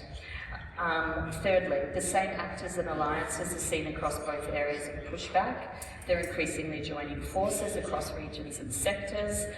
They're coordinated, they're well funded, they're seeking greater opportunities for political influence and resonance in alliance with other interest groups. As I'm sure many people are familiar with, you know, the alliances that we see with xenophobic, nationalistic, men's rights, gender critical groups and so on.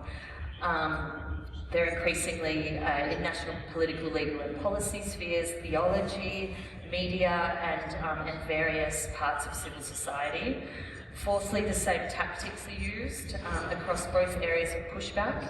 They target the interrelationship between both sets of rights in an effort to weaken both of them, as well as to sow the divisions, which I'll get into a bit more later. They focus on contentious gender-related policies. that seemingly question the relationship between the state and organised religion or culture. And they garner a public sense of moral panic around this and then position the nation or the family as the solution to that. So overall, and we see it across regions, the rhetoric and trends are converging as strands of democratic decline. And by that, without getting into it, I'm broadly referring to the control of, or the extreme control of rights and freedoms and dissent. So how do we see this manifest at the UN? So we're experiencing immense political pressure in UN organisations to not speak up or act on any LGBTIQ+ issues. Of course, that doesn't stop us, but it certainly complicates our approaches and our strategies.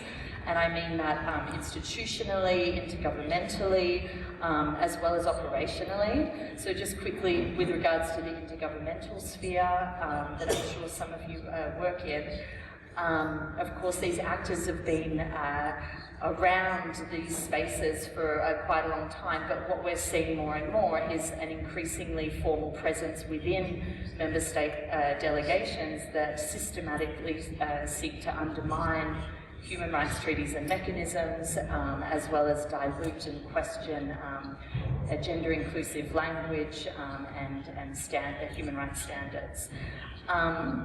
The backsliding on norms and policies at the country level, of course, has many negative impacts across the board, including in legal and policy spheres.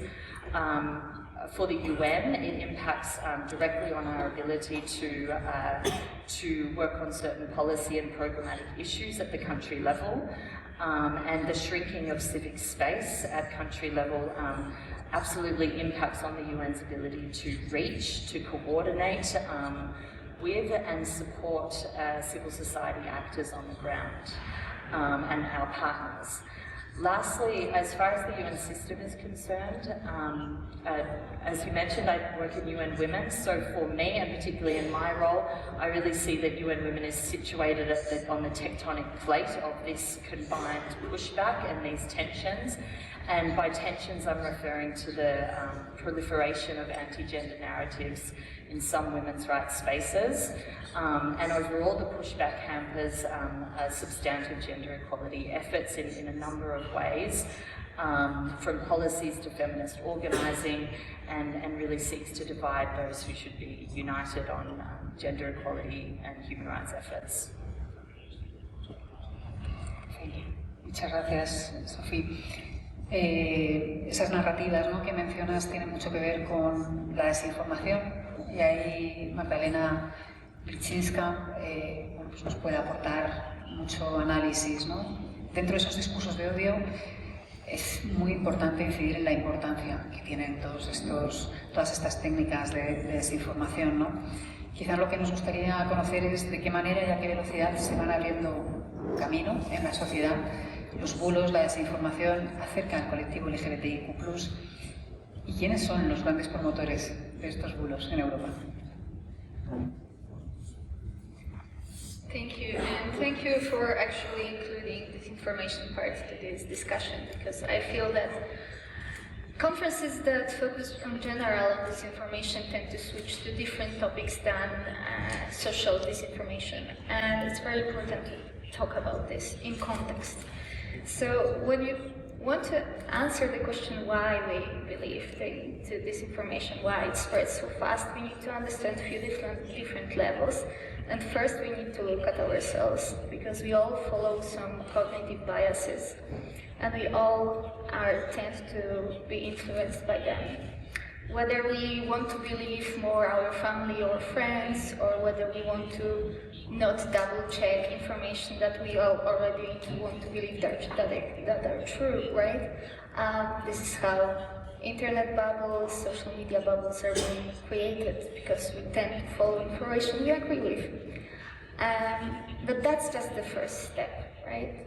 Disinformation in the context of this conference can be a tool to weaponize homophobia, transphobia as well, because it builds upon pre-existing prejudice and stereotypes in the society. It just used them. And of course, on top of that, that groups would want to switch the national messages. You have obviously political agenda, whether it's internal or external. And it's very true that a lot of disinformation that focuses on LGBTQI people originated in Russia and is forced by Russia to European Union to undermine our values, to present European as a rotten West that has no moral values and don't follow this traditional religious path. That's one goal of disinformation, but also we have internal disinformation that is being localized, contextualized to the specific societies, specific countries. With those messages you can build electoral power, you can have some more influence, you can spread your messages in a more effective way. And different national groups in different countries are using disinformation also on LGBT people that originated in Russia for the national level. And how the disinformation can be localized, maybe I was thinking about the example and I thought about Istanbul Convention. So it entered into force in 2014, right? Correct me if I'm wrong. And I believe back then in 2015, 16 in Poland and even in Eastern Europe, we had some discussion. But maybe 2 years later, 2018, 17-18, we had a spread of disinformation on gender ideology based on the Istanbul Convention. But now this topic does not exist in Poland. I mean, gender identity, disinformation based on this topic exists, but it's not connected to Istanbul Convention. And from recent studies, from this year's studies, I analyzed disinformation in Moldova as well, and there, now, currently, disinformation on Istanbul Convention is used, because it is now good for politicians, but mostly influenced by Russia, to undermine European Union values this way, because it's going to be effective because of the accession. So we have almost the same narrative that you can see in different countries in different moments, but they're going to be tailored to the local context by different groups.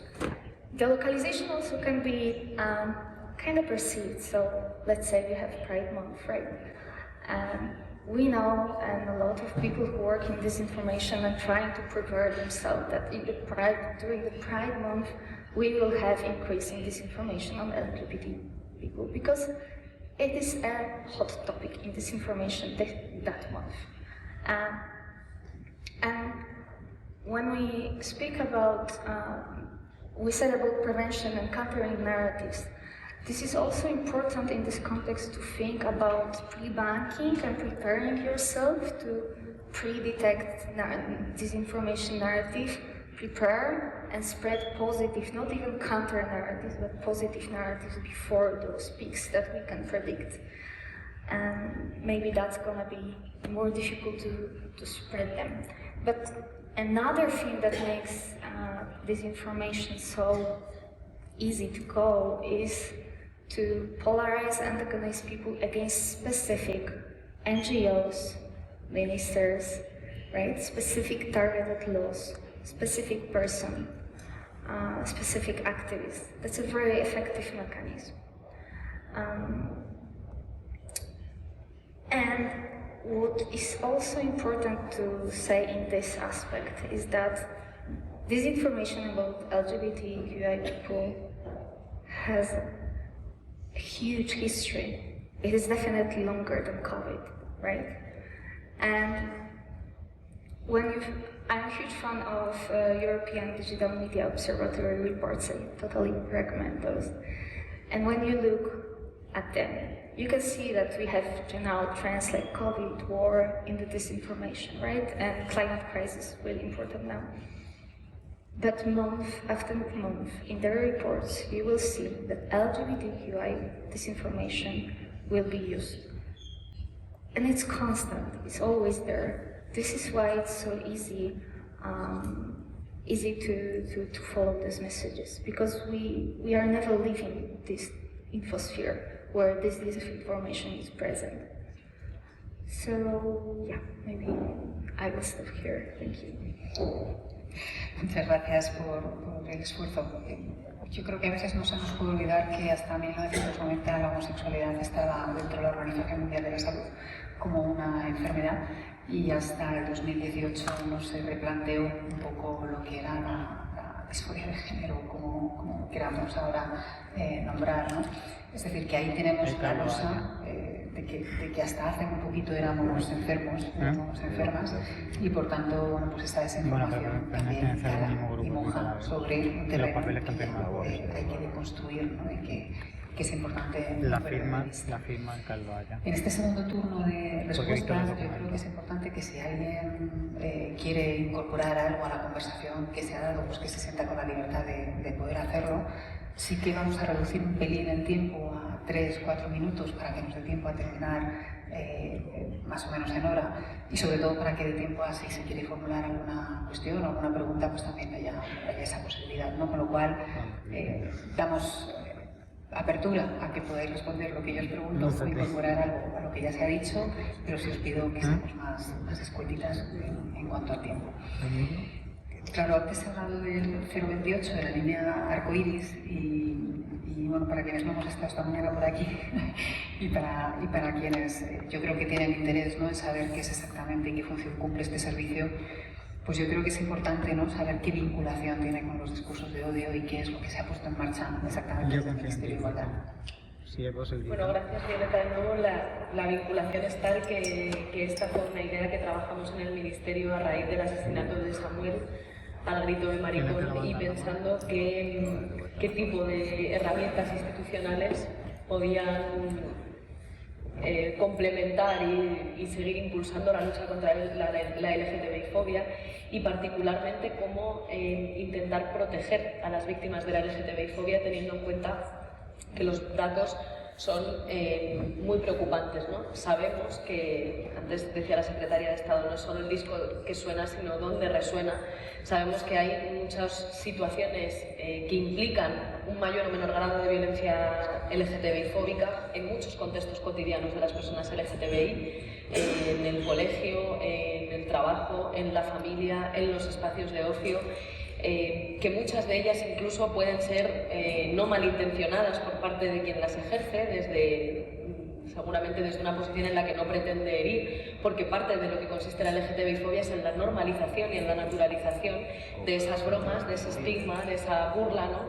Que al final manda un mensaje claro, que es que esas vidas no valen lo mismo, no son igualmente legítimas, pero que parte de por lo que puede existir en la sociedad, cuando evidentemente en la sociedad hay muy pocas personas que, digamos, legitimen o justifiquen una agresión física por motivos LGTBI-fóbicos, mucho menos un asesinato, pero la normalización y la naturalización de expresiones que se pueden considerar menos graves, aunque en realidad son el caldo de cultivo también de las más graves, es una realidad que tenemos, ¿no? Entonces, hay una realidad de esos delitos de odio y de esas conductas LGTBI-fóbicas que tiene que ver con su naturalización, y por tanto también que muchas veces las víctimas lo normalizan y dicen, oye, esto me lleva pasando toda la vida, o total no es para tanto, o paso de meterme en un lío burocrático porque ni siquiera somos capaces las instituciones de hacer conocer al conjunto de la comunidad LGTBI, al conjunto de la ciudadanía,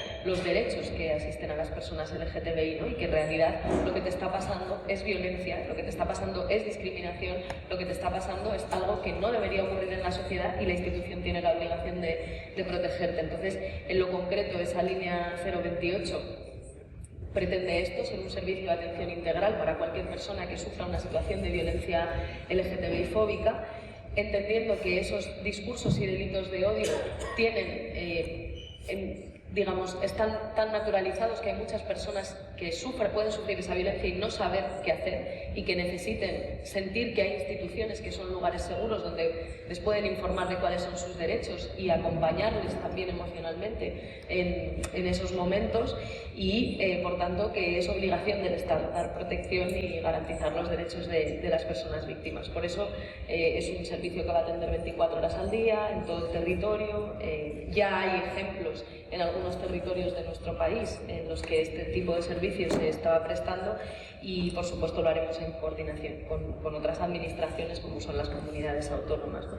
Yo creo que más allá del elemento concreto, de la acción concreta, es importante entender que llega en un momento en el que los delitos de odio siguen creciendo también. Hoy mismo el Ministerio del Interior publicaba los datos relativos al 2022 y se mantiene la tendencia en España de crecimiento de los delitos de odio hacia la población LGTBI, particularmente a las personas trans.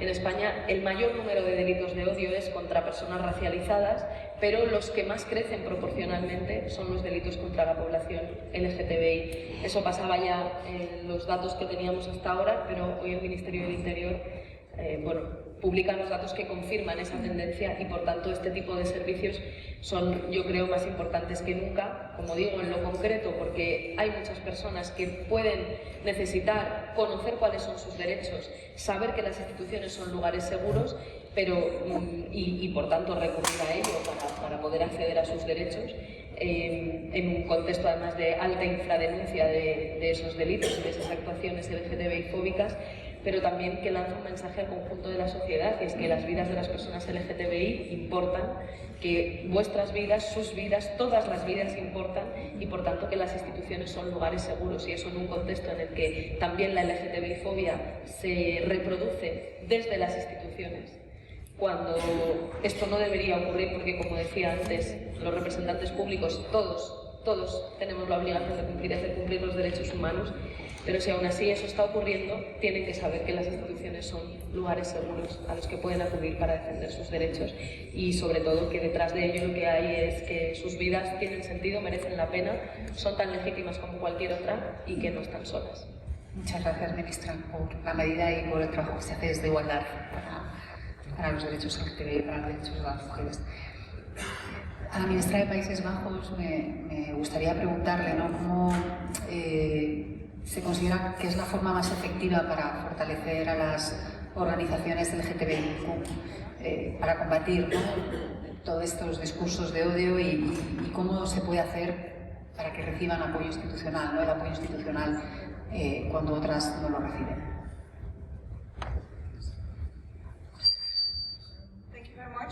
This is an interesting question, I think, because we are convinced, and I would like to stress how important partnerships with non-governmental organizations are, because they can provide local knowledge, they can create local impact, and above all, provide a safe haven for those who face difficulties because of their sexual orientation or gender identity. So in our opinion, NGOs are a crucial motor of change of the position of LGBTIQ+ persons in our societies, and that's why we always apply to the principle nothing about them without them, and always consult local civil society before taking action. Well, I think that it is important that we, and that's what we do in the Netherlands, act as matchmakers and also provide financial support. For example, because of the dire situation, our government also recently decided to make more financial resources available for women's rights and equal rights for LGBTIQ+ people in Central and Eastern Europe and the Southern Caucasus. And we also decided to continue our financial support to European umbrella organizations like TGU, ILGA Europe and ICLIO for at least the next 3 years. And what I would like to put on the table is that we realize that we, as the Netherlands, are the largest government donor to those NGOs in the world. What I would like to appeal to my fellow member states, if they would like to think about it, well, could give some support to the mentioned EU umbrella organizations, because we think, as I said before, we don't act in a vacuum, not in Europe. We act worldwide, and we need to support those actions worldwide. So let's together support those impactful actions of the NGOs. And well, let's finish with the words I used this morning. Working on this path of equality, we have to do everything we can, because this is a task for all of us. Thank you. Thank you very much. Muchas gracias. El papel de las organizaciones es fundamental, y también en ocasiones para ese papel hace falta pues códigos, protocolos, ¿no? Actuaciones, procedimientos. En ese sentido, el código de conducta para contrarrestar el discurso de odio legal online, ilegal online, ¿no? que se aprobó hace 7 años, yo creo que juega un papel clave, ¿no? Y lo que quizás necesitaríamos es como saber cómo funciona y cómo valora la Comisión Europea el impacto, ¿no? de este código para reducir el discurso de odio hacia las personas LGBT.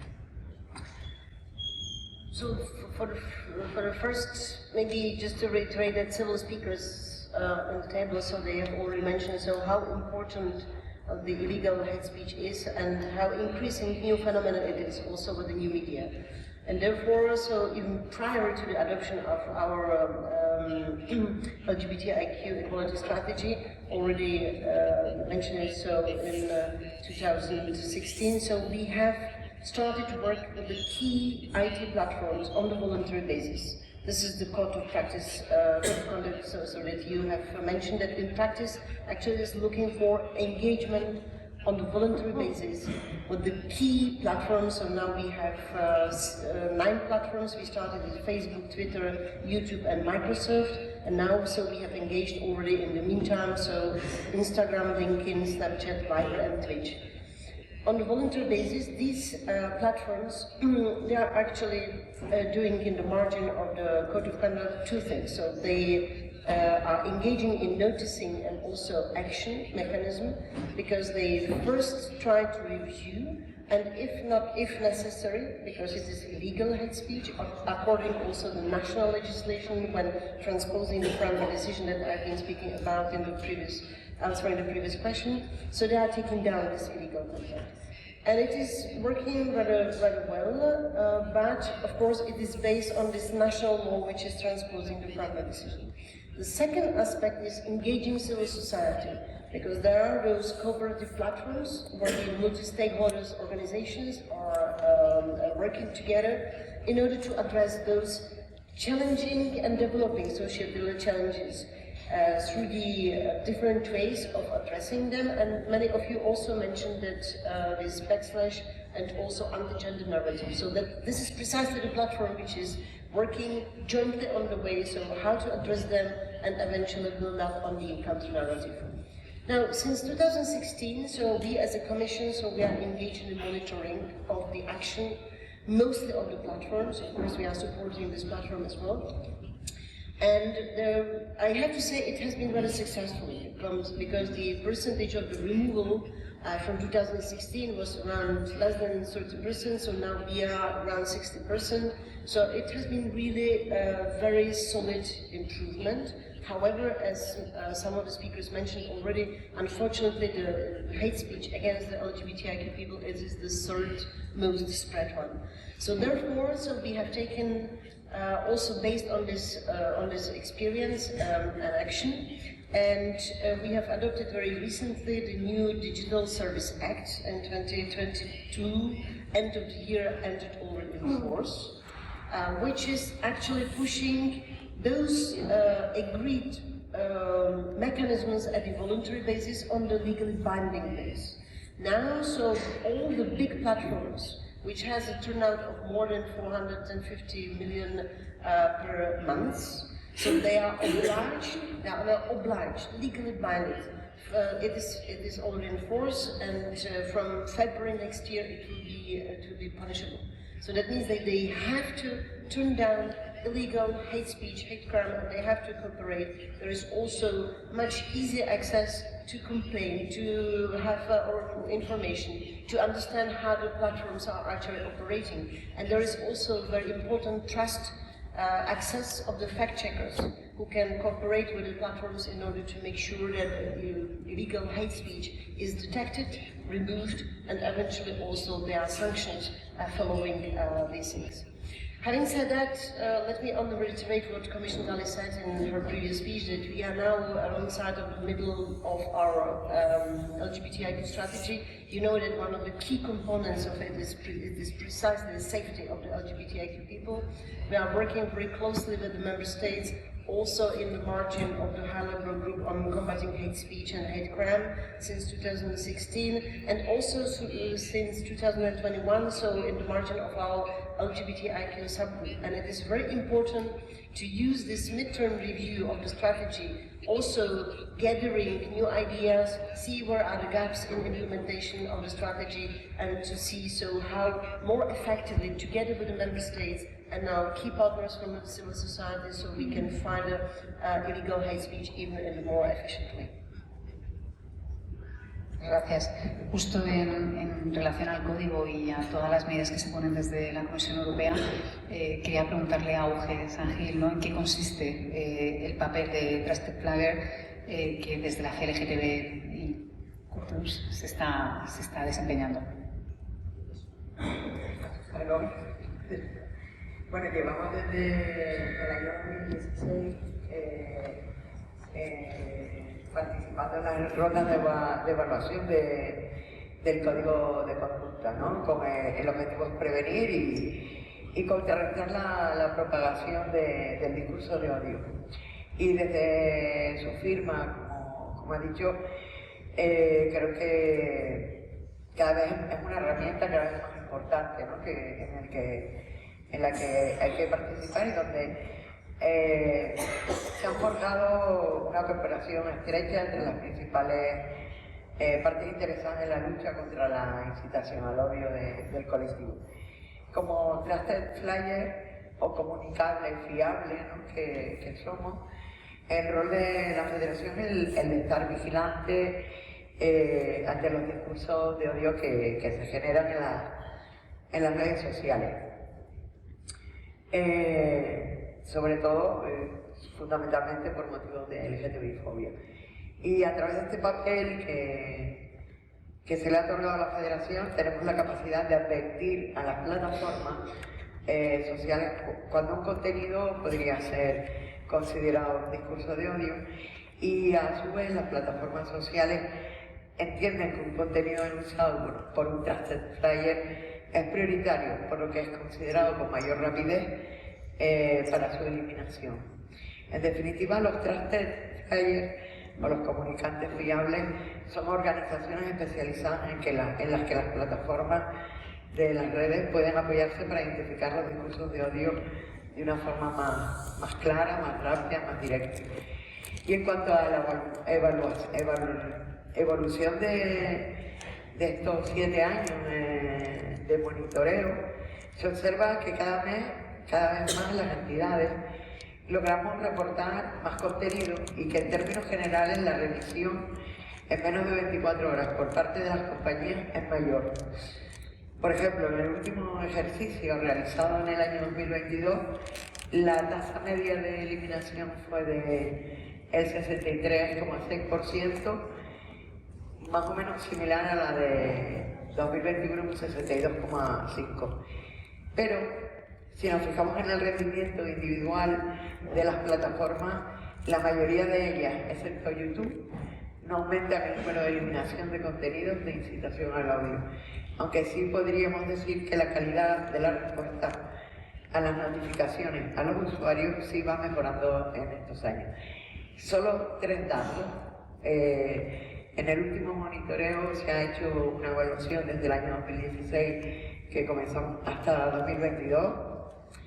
Resaltaba antes YouTube, donde sí que ha aumentado de un 45% en 2016 a un 90% de eliminación en 2022. Pero hay un dato curioso con TikTok. que comienza su monitorización en el 2021, donde hay una eliminación del 80% y en 2022 del 60,1%, o sea que baja. Twitter, 2016 un 19%, pero en 2021 sube a un 49% y ahora vuelve a bajar su eliminación en un 45%. Y la tendencia es a la baja, que aunque ha habido años donde se ha impulsado mucho la eliminación de estos discursos de odio en la red, ahora vuelve a bajar esa intensidad por parte de las plataformas. Por lo tanto, hay que volver a insistir y seguir trabajando en ello, que bueno, creo que es una buena medida y la alianza de tantas plataformas como Tercer Flyer, pues al final funciona y tenemos que seguir ahí. Muchas gracias, Uge. Yo le quería preguntar por la I. Que más allá del ámbito sanitario, ¿no? Siempre bueno, pues existe un poco la incógnita, ¿no? De no conocer mucho las violencias que sufren las personas, ¿no? Intersexuales, intersex. ¿Existe un discurso de odio específicamente dirigido a las personas intersexuales, un discurso de odio interfóbico? Y si es así, ¿en qué consiste y cómo lo estáis combatiendo desde ILGA?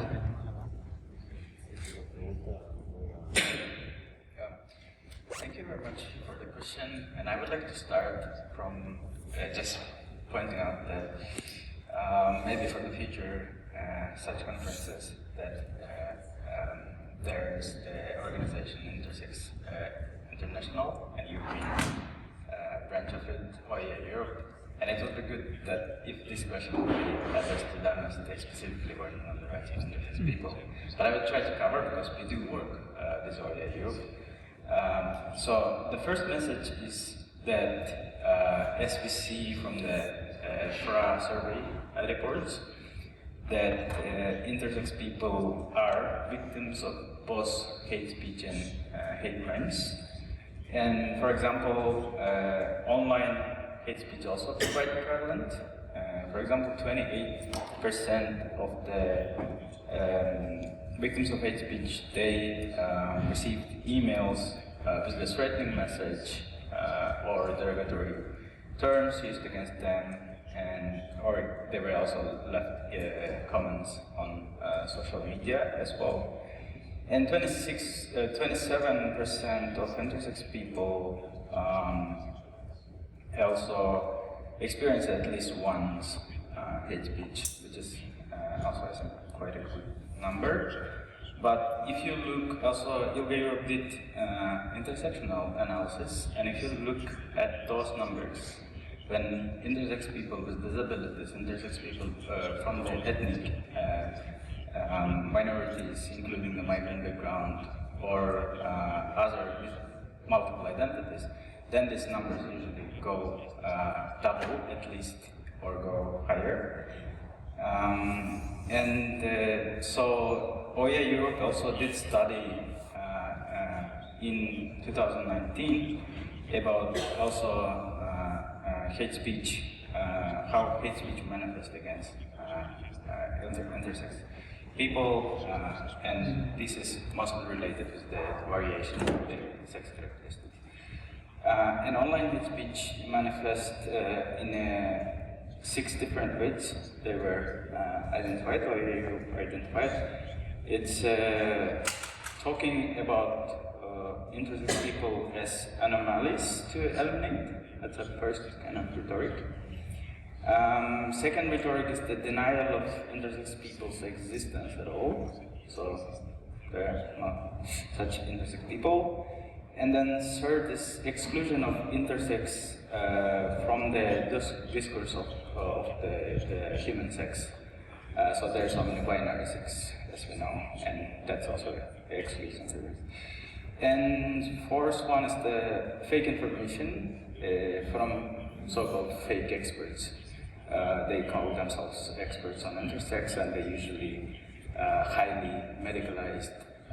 They use the highly medicalized discourse, denying the agency to the intersex people themselves, Five Sisters, it's a defense of the mutilations. As we know, intersex people often in infancy or later on, they go through the intersex genital mutilation so that they could fit into so-called binary biological genders. And the last one is also fetishism. So they use language fetishizing intersex people. And my message would be that how to mitigate this is very first one, just awareness, raising awareness of yourself at the national level, just reaching out, and if you know existence of intersex activists or intersex organizations, start inviting them to have a conversation, ask them what are their main concerns and what would be the agenda and how you can support. And yeah, inviting to the high-level event, it would be also a good start. And also providing legal provisions, because both at the national and EU levels, there is very few. For example, from last year, there was only 4 member states from EU members who provided protection specifically from hate speech based on sex characteristics, which means that 23 countries still have no legal protection for the intersex people from hate speech and hate crime. And then also, so explicit mention of the sex characteristics.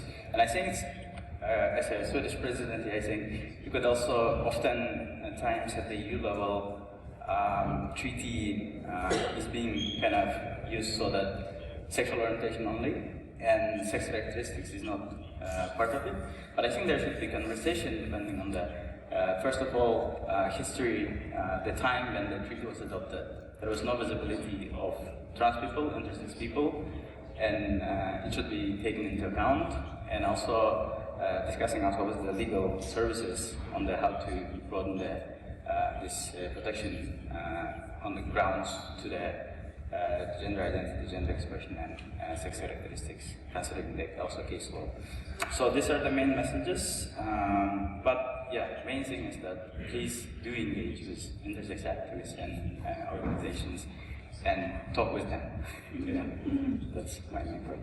Thank you.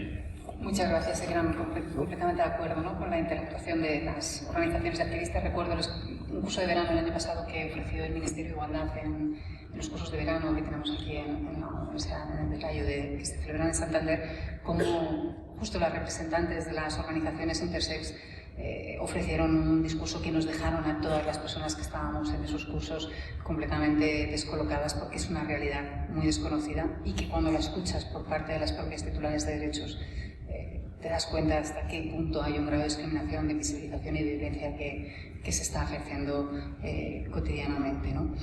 Otro de los colectivos, otro de los grupos, ¿no?, que desde ahí sufren esa violencia discursiva en muchas ocasiones, pero no solo, son las personas no binarias, ¿no?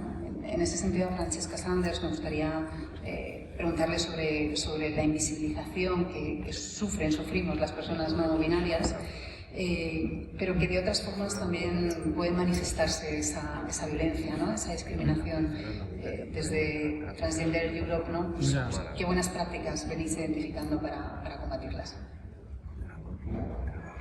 Yes, thanks for the question. And you're absolutely right that non-binary people are invisible in society, in precisely the way that, for example, trans women of color are very visible, and this is exactly what can attract violence towards them.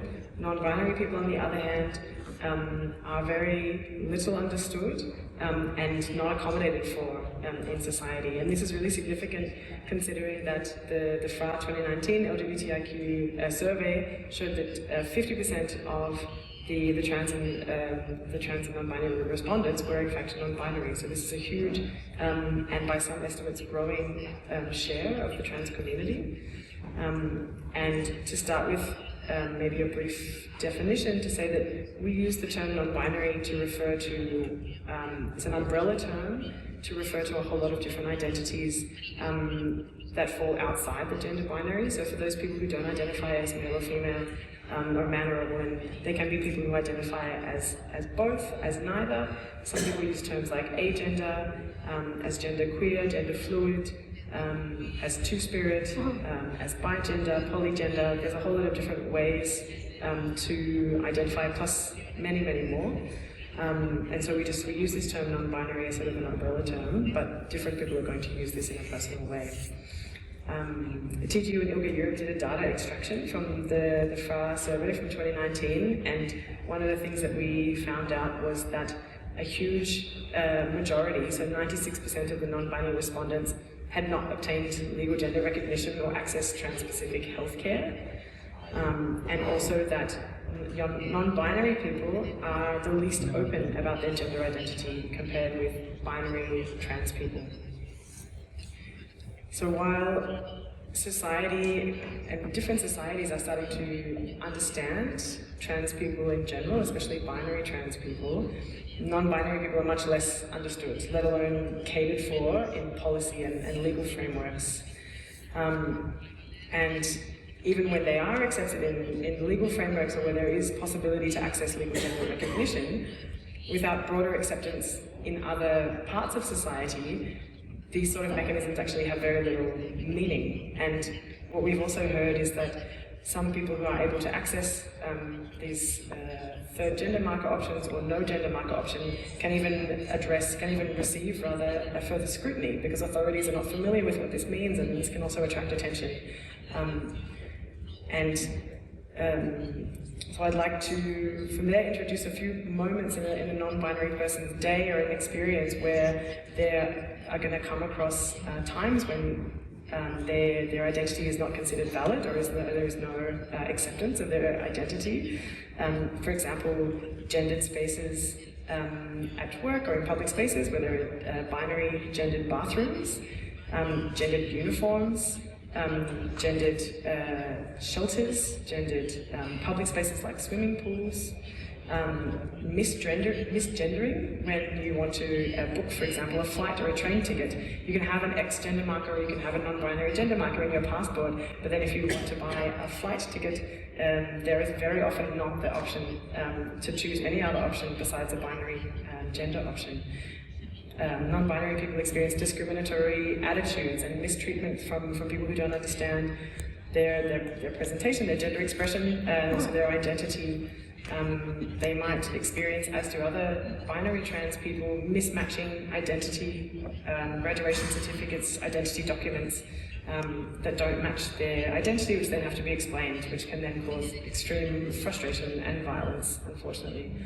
As well as difficulties accessing healthcare. Many non-binary people are simply not recognised in the healthcare system, which is a huge area that needs to be rectified. But there are things that can be done.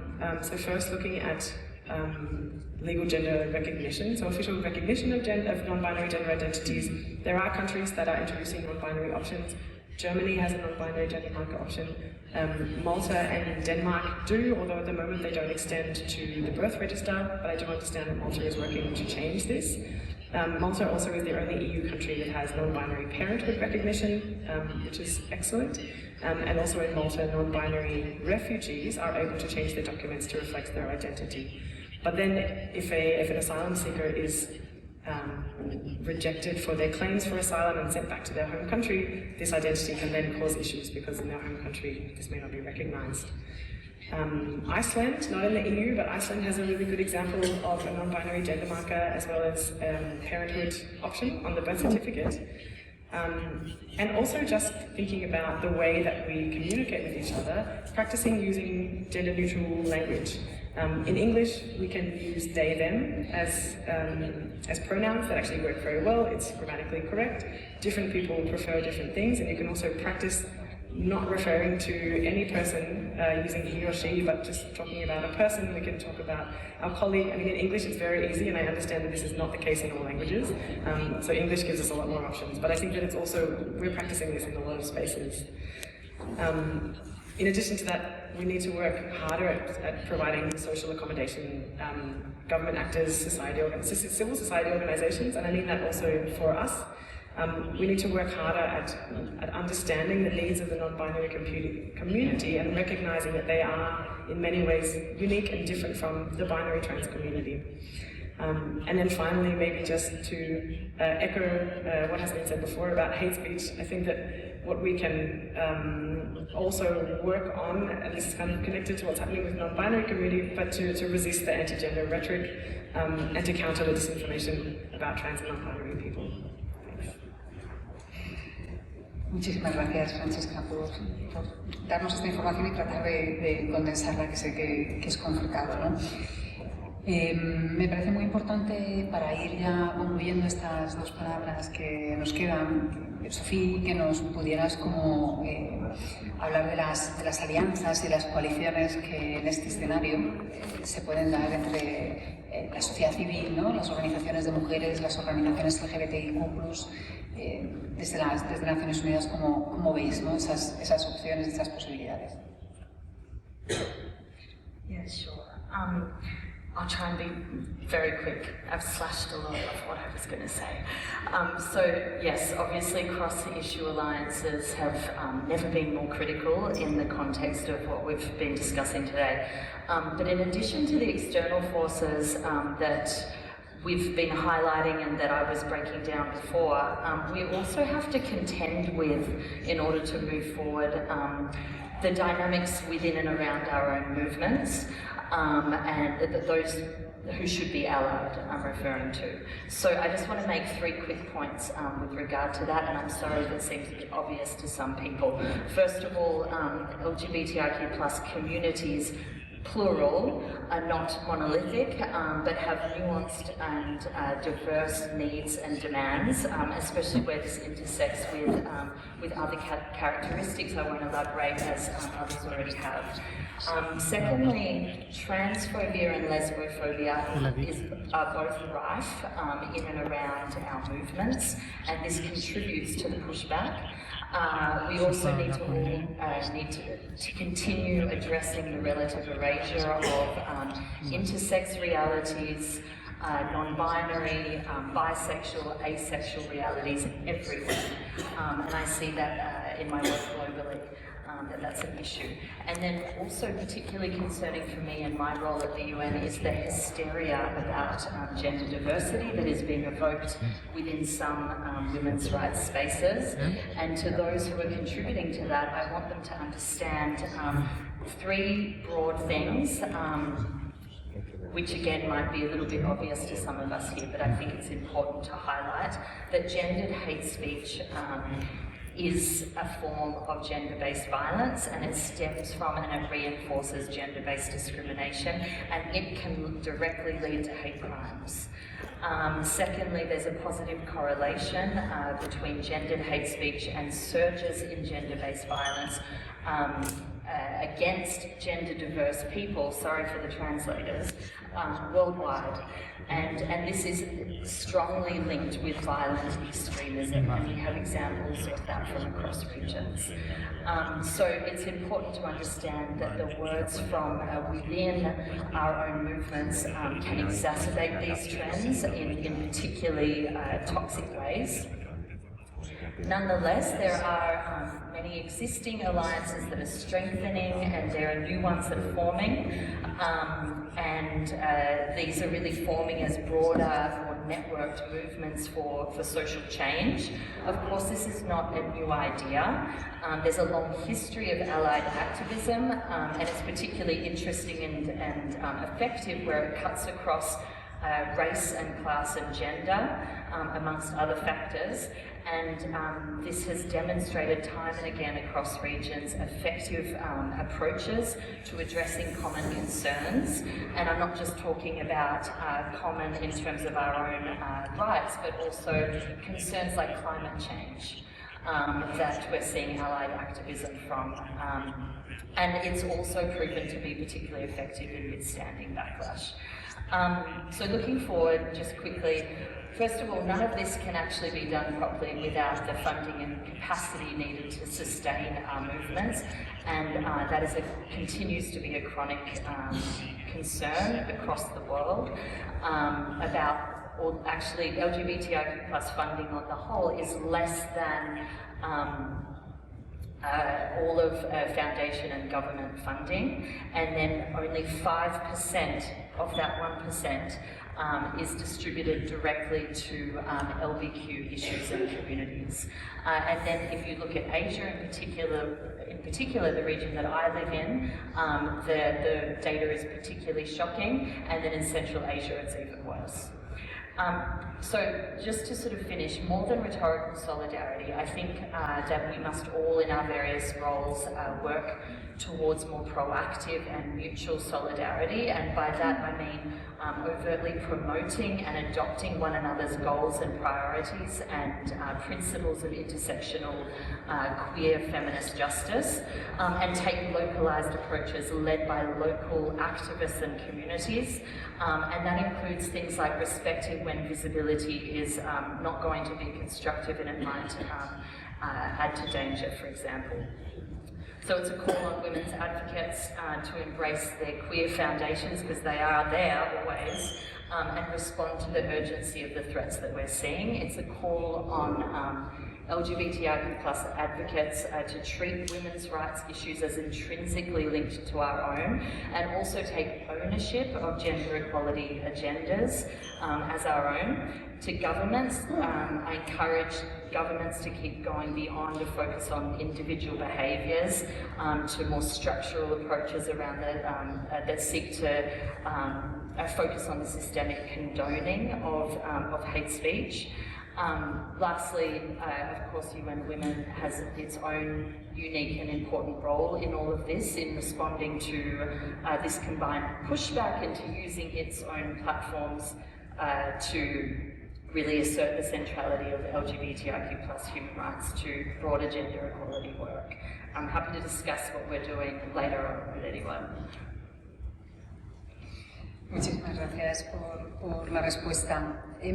Ya para cerrar, Magdalena, ahí Polonia es un país al que miramos en muchas ocasiones porque se ha convertido en un referente negativo, por así decirlo, respecto a la oposición a los derechos de las personas LGBTI, ¿no? Todas las zonas libres de personas LGTBI, ¿no? Y muchas otras políticas que también afectan a las mujeres, puesto que sí, ya los derechos sexuales y reproductivos de las mujeres están ahí, y realmente quizá lo que nos falta saber es cómo se ha llegado a esa situación y qué lecciones tenemos que aprender de lo sucedido, y también cuál es un poco la lección que desde Polonia las propias personas, ¿no?, del país venís aprendiendo. Thank you for this question. I just want to address one thing. I'm super thrilled, and it's awesome that trusted flaggers mechanism is going to enter into force under the DSA. I just worry that decision and appointment procedure for the NGOs who's going to be a trusted flaggers is up to national coordinator, and that we don't know whether this procedure is going to be transparent. And yeah, I think it's going to be very different in different countries, and yeah, that's just something I worry about. And yeah, I want to tell you a story, answering the question, a story of year 2019 in Poland, and a specific narrative that was used by then. So, LGBT community early in February celebrated signing of Equality Declaration by the mayor of Warsaw. It was a huge success. They fought for that like 3 years. And just after this, because the mayor of Warsaw is in the opposition to the government, and it was an election year, we saw a rise of very specific narrative. Firstly, it targeted sexual education, and WHO, before the pandemic, very trendsetting, that the declaration and such policies, also European Union policies, which would follow WHO standards, would force teachers to teach kids masturbation in general. So that's just a shortcut, but in general, that LGBT community is responsible for potentially endangering kids and sexualizing them.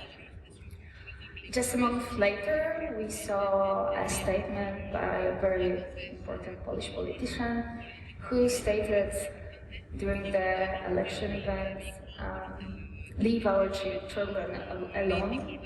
It was a bit more hostile, but it wasn't hate speech.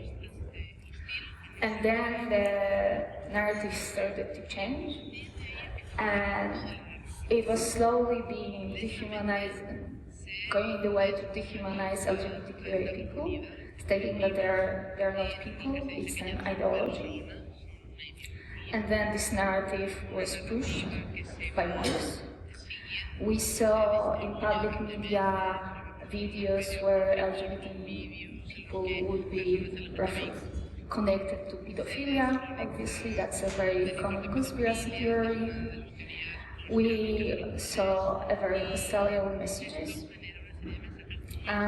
If in some channels, obviously, media and social media channels, and if a person would follow only those channels, they would worry that the kids are in danger.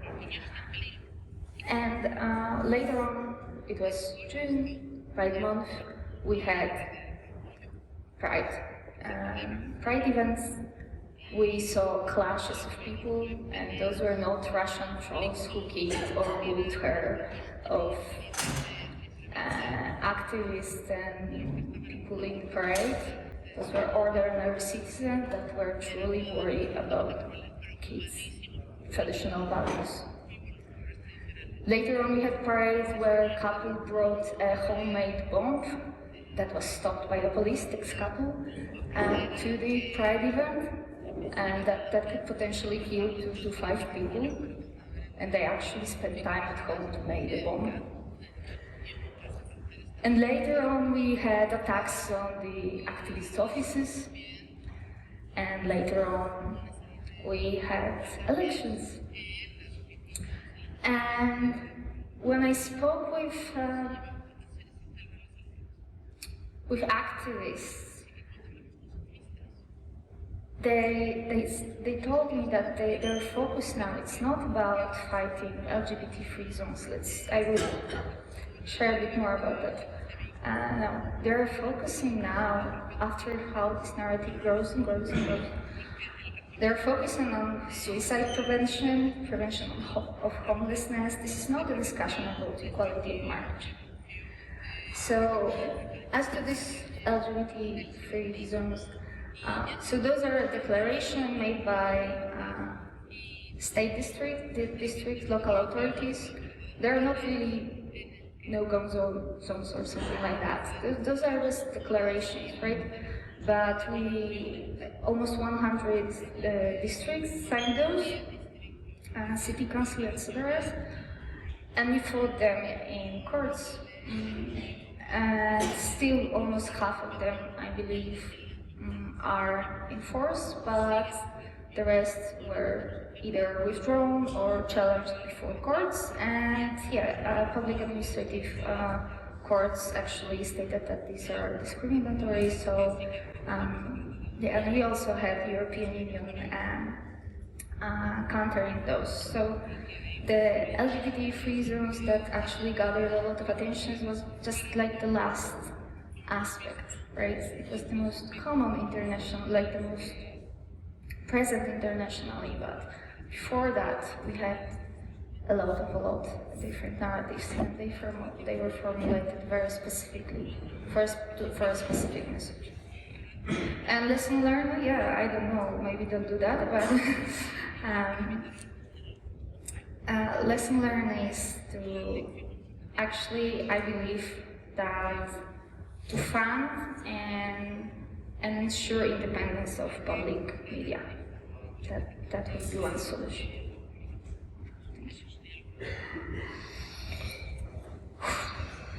Muchas gracias.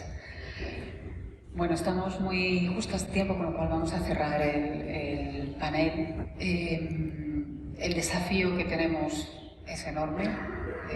Yo quiero agradeceros la concesión del tiempo a la hora de vuestras exposiciones, pero sí que quiero trasladaros el agradecimiento, pero sobre todo la confianza de que las instituciones a las que representáis sigan existiendo con representantes que crean en los derechos humanos, en los derechos de las personas LGTBI, ¿no? Porque el riesgo efectivamente es que las instituciones las ocupen otras personas que no creen en los derechos LGBTI y que las obligaciones de los Estados miembros y las normativas bueno, pues queden de alguna manera en papel mojado o haya que volver a reconquistarlas, ¿no? El desafío es enorme, el apoyo por parte de quienes formamos parte de los colectivos es total y efectivamente es un momento de alianzas, de compromiso y ojalá esta presidencia europea y este tipo de encuentros que están tan a alto nivel bueno, pues permeen en las políticas y en las medidas para que las personas que al fin y al cabo son las ciudadanas y ciudadanos que nos beneficiamos de estas medidas podamos comprender la importancia de que estéis vosotras y vosotros en las instituciones. Solamente comprendiendo la importancia de que nuestros representantes crean en los derechos humanos podremos también defender la democracia. Muchas gracias. Secretarios y secretarias de Estado, autoridades, buenas tardes y muchísimas gracias por haber acudido a este evento de la Presidencia Española de la Unión Europea, que como saben hemos titulado Avanzando en Derechos LGBTIQ en Europa. Ya ha llegado el momento de decir del final, de decir hasta aquí por hoy. Gracias también a todas las personas que nos habéis acompañado desde la sociedad civil y desde el activismo LGTBI, que como antes decíamos, salva vidas y hace vidas felices y por supuesto es el motor fundamental de los avances en derechos. Creo que la representación que hoy hemos tenido en este evento es la garantía de lo mejor que tiene Europa para fortalecer la democracia y para defender la libertad. Y por eso terminamos esta jornada, creo, con algunos mensajes claros. El primero, que la lucha por los derechos LGTBI es una obligación si queremos fortalecer la democracia, que precisamente por ello, con todas las décadas de lucha que nos preceden, por todos los cientos, miles de personas que han puesto el cuerpo para defender los derechos de los que hoy debatíamos y que hoy conquistamos, lo cierto es que esto no ha hecho más que empezar. Es decir, que todavía tenemos un largo camino por recorrer y que nunca más va a haber países, al menos ese es el compromiso que hoy asumimos, sin las personas LGTBI y sin sus derechos garantizados. Los derechos LGTBI son derechos humanos, creo que ese ha sido un gran consenso de esta jornada que en estos tiempos es necesario remarcar, y Europa debe ser un lugar seguro para todas las personas LGTBI con dos objetivos prioritarios como son el avance en derechos y combatir de forma decidida los discursos de odio. Celebro que hayamos conseguido suscribir esa declaración en la que invitamos a la Comisión Europea, entre otros asuntos, a que en 2025 adoptemos una nueva estrategia de igualdad LGTBI que continúe el trabajo de la primera estrategia que está en vigor ahora, o seguir cooperando con los Estados miembros, especialmente a través del subgrupo de igualdad LGTBIQ del Grupo de Alto Nivel de la Unión Europea sobre no discriminación, igualdad y diversidad, para facilitar el diálogo, compartir datos y también compartir buenas prácticas que nos permitan avanzar en derechos y también hacer efectivos los derechos que reconocemos en nuestros marcos normativos. Esta declaración también recoge los llamamientos para cada uno de los Estados miembros, como adoptar estrategias nacionales para erradicar la discriminación de las personas LGTBI o prohibir las llamadas prácticas o terapias de conversión. Es un orgullo para mí, para el equipo del Ministerio de Igualdad, para el Gobierno de España, saber que ya hemos materializado algunos de esos compromisos en la Ley 4/2023, en la Ley Trans y de Derechos LGTBI, pero sin duda es necesario que estos compromisos lleguen a todos y cada uno de los Estados miembros hasta que los derechos LGTBI sean una realidad en cada rincón de Europa y que todos los países sigamos pensando en lo que nos queda por hacer. Insisto, no solo en lo que tiene que ver con ampliar y fortalecer nuestros marcos normativos, sino en hacer efectivos todos los derechos para todas las personas de la comunidad LGTBI. Creo que hoy hemos escuchado muchos testimonios de lo conquistado y de lo que queda por conquistar. no me cabe duda, tras esta jornada, tras estos días y también tras todos estos años, de que tenemos muchos motivos para sentirnos orgullosas, que de hecho el orgullo es el corazón de nuestra democracia y representa también la mejor derrota del odio. Quisiera terminar invitando a todas las presentes a que sigamos tejiendo ese legado arcoíris de derechos que atraviese fronteras y realidades, que recojamos el legado de las que han venido antes, de las que han puesto el cuerpo, la vida también, y que lo transmitamos sin miedo a quienes vendrán después. El odio y la intolerancia pueden tener las patas muy cortas si no callamos y si transmitimos ese aprendizaje, esa lucha y esos derechos a todas las generaciones que vienen y también a nuestros vecinos y vecinas. Frente a esa vecindad arcoíris, este legado de derechos y democracia, insisto, el miedo y el odio y la intolerancia pueden tener las patas muy cortas. Así que sigamos protegiendo lo mejor que tiene Europa. Continuemos trabajando conjuntamente en la senda de los derechos LGTBI, porque, como les decía, esto no ha hecho más que empezar, y porque estamos convencidas de que ampliar derechos para toda la ciudadanía fortalece nuestras democracias. Esperamos hoy y siempre encontrarnos muchas veces en este camino. Le doy, para finalizar y clausurar definitivamente esta jornada, la palabra a Mari Colin Leroy, es la secretaria de Estado para la Igualdad de Oportunidades, Igualdad de Género y Diversidad de Bélgica. Como saben, es el país con el que compartimos trío de presidencia, ostentará la presidencia de la Unión después de España. Tienen un firme compromiso con la igualdad y está siendo un placer trabajar con todas ustedes en estos años de legislatura y ahora en el trío de presidencias, y tenemos una agenda compartida en la defensa de los derechos de las mujeres y también de las personas LGTBI en la agenda feminista. Así que suya es la palabra, the floor is yours, y muchísimas gracias por estar aquí. Gracias. Secretarias de Estado, autoridades, buenas tardes y muchísimas gracias por haber acudido a este evento de la Presidencia Española de la Unión Europea, que, como saben, hemos titulado Avanzando en Derechos LGBTIQ en Europa. Ya ha llegado el momento de decir, del final, de decir hasta aquí por hoy. Gracias también a todas las personas que nos habéis acompañado desde la sociedad civil y desde el activismo LGTBI, que, como antes decíamos, salva vidas y hace vidas felices y, por supuesto, es el motor fundamental de los avances en derechos.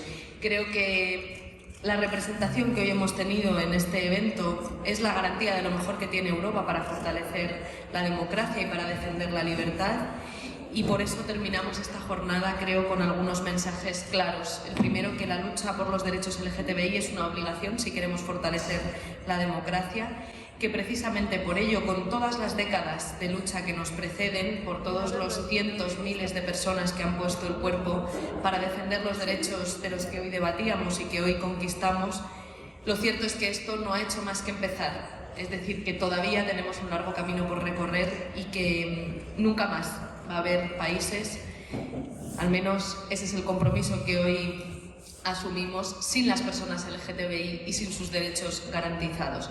Los derechos LGTBI son derechos humanos, creo que ese ha sido un gran consenso de esta jornada que en estos tiempos es necesario remarcar, y Europa debe ser un lugar seguro para todas las personas LGTBI, con dos objetivos prioritarios como son el avance en derechos y combatir de forma decidida los discursos de odio. Celebro que hayamos conseguido suscribir esa declaración en la que invitamos a la Comisión Europea, entre otros asuntos, a que en 2025 adoptemos una nueva estrategia de igualdad LGTBI que continúe el trabajo de la primera estrategia que está en vigor ahora, o seguir cooperando con los Estados miembros, especialmente a través del subgrupo de igualdad LGTBIQ del Grupo de Alto Nivel de la Unión Europea sobre no discriminación, igualdad y diversidad, para facilitar el diálogo, compartir datos y también compartir buenas prácticas que nos permitan avanzar en derechos y también hacer efectivos los derechos que reconocemos en nuestros marcos normativos. Esta declaración también recoge los llamamientos para cada uno de los Estados miembros, como adoptar estrategias nacionales para erradicar la discriminación de las personas LGTBI o prohibir las llamadas prácticas o terapias de conversión.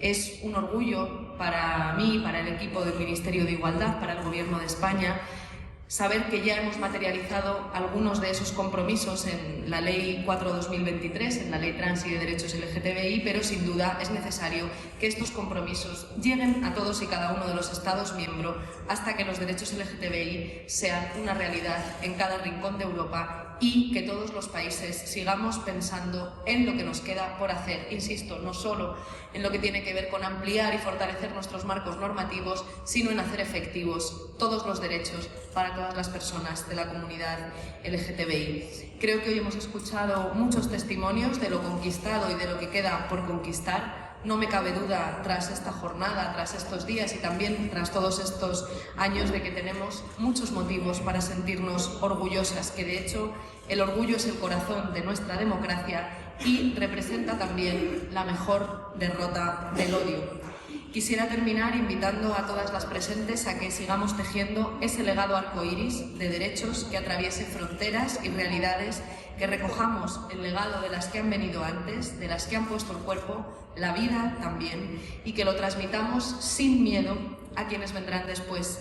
El odio y la intolerancia pueden tener las patas muy cortas si no callamos y si transmitimos ese aprendizaje, esa lucha y esos derechos a todas las generaciones que vienen y también a nuestros vecinos y vecinas. Frente a esa vecindad arcoíris, este legado de derechos y democracia, insisto, el miedo y el odio y la intolerancia pueden tener las patas muy cortas. Así que sigamos protegiendo lo mejor que tiene Europa.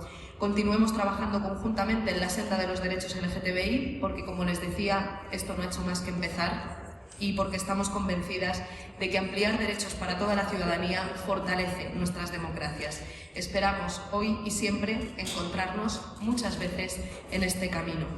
Le doy, para finalizar y clausurar definitivamente esta jornada, la palabra a Marie Colin Leroy. Es la secretaria de Estado para la Igualdad de Oportunidades, Igualdad de Género y Diversidad de Bélgica. Como saben, es el país con el que compartimos trío de presidencia, ostentará la presidencia de la Unión después de España. Tienen un firme compromiso con la igualdad y está siendo un placer trabajar con todas ustedes en estos años de legislatura y ahora en el trío de presidencias, y tenemos una agenda compartida en la defensa de los derechos de las mujeres y también de las personas LGTBI en la agenda feminista. Así que suya es la palabra, the floor is yours, y muchísimas gracias por estar aquí. Gracias.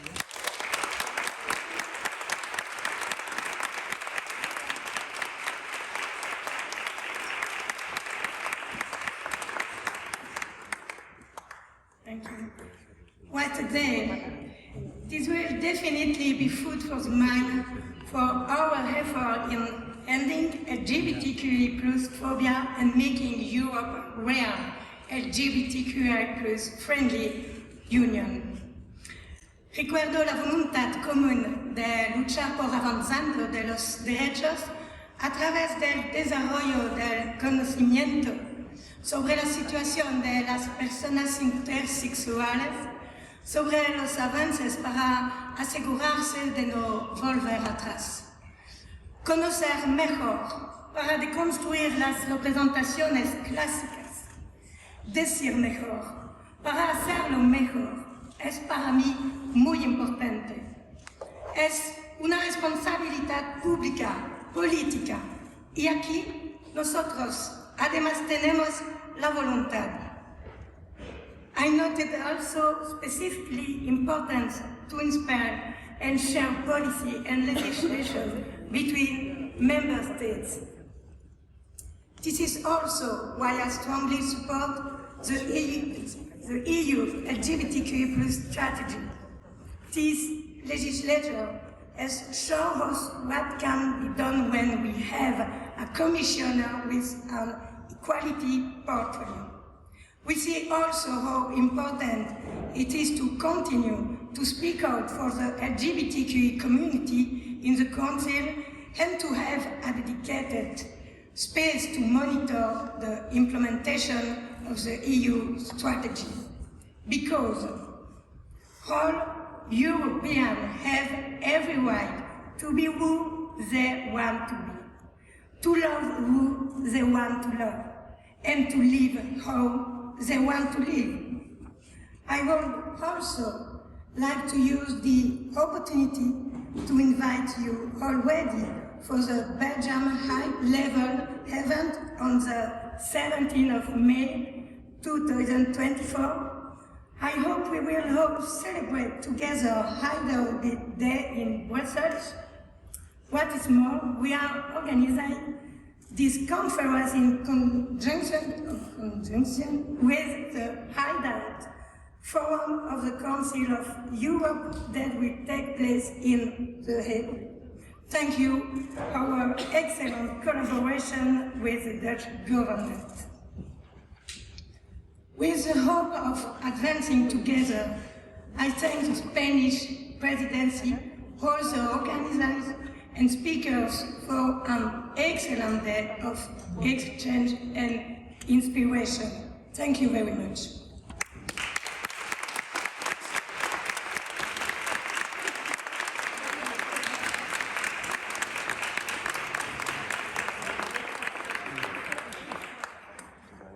Para finalizar la jornada, en unos minutos dará comienzo la representación de la obra teatral Yo soy el que soy,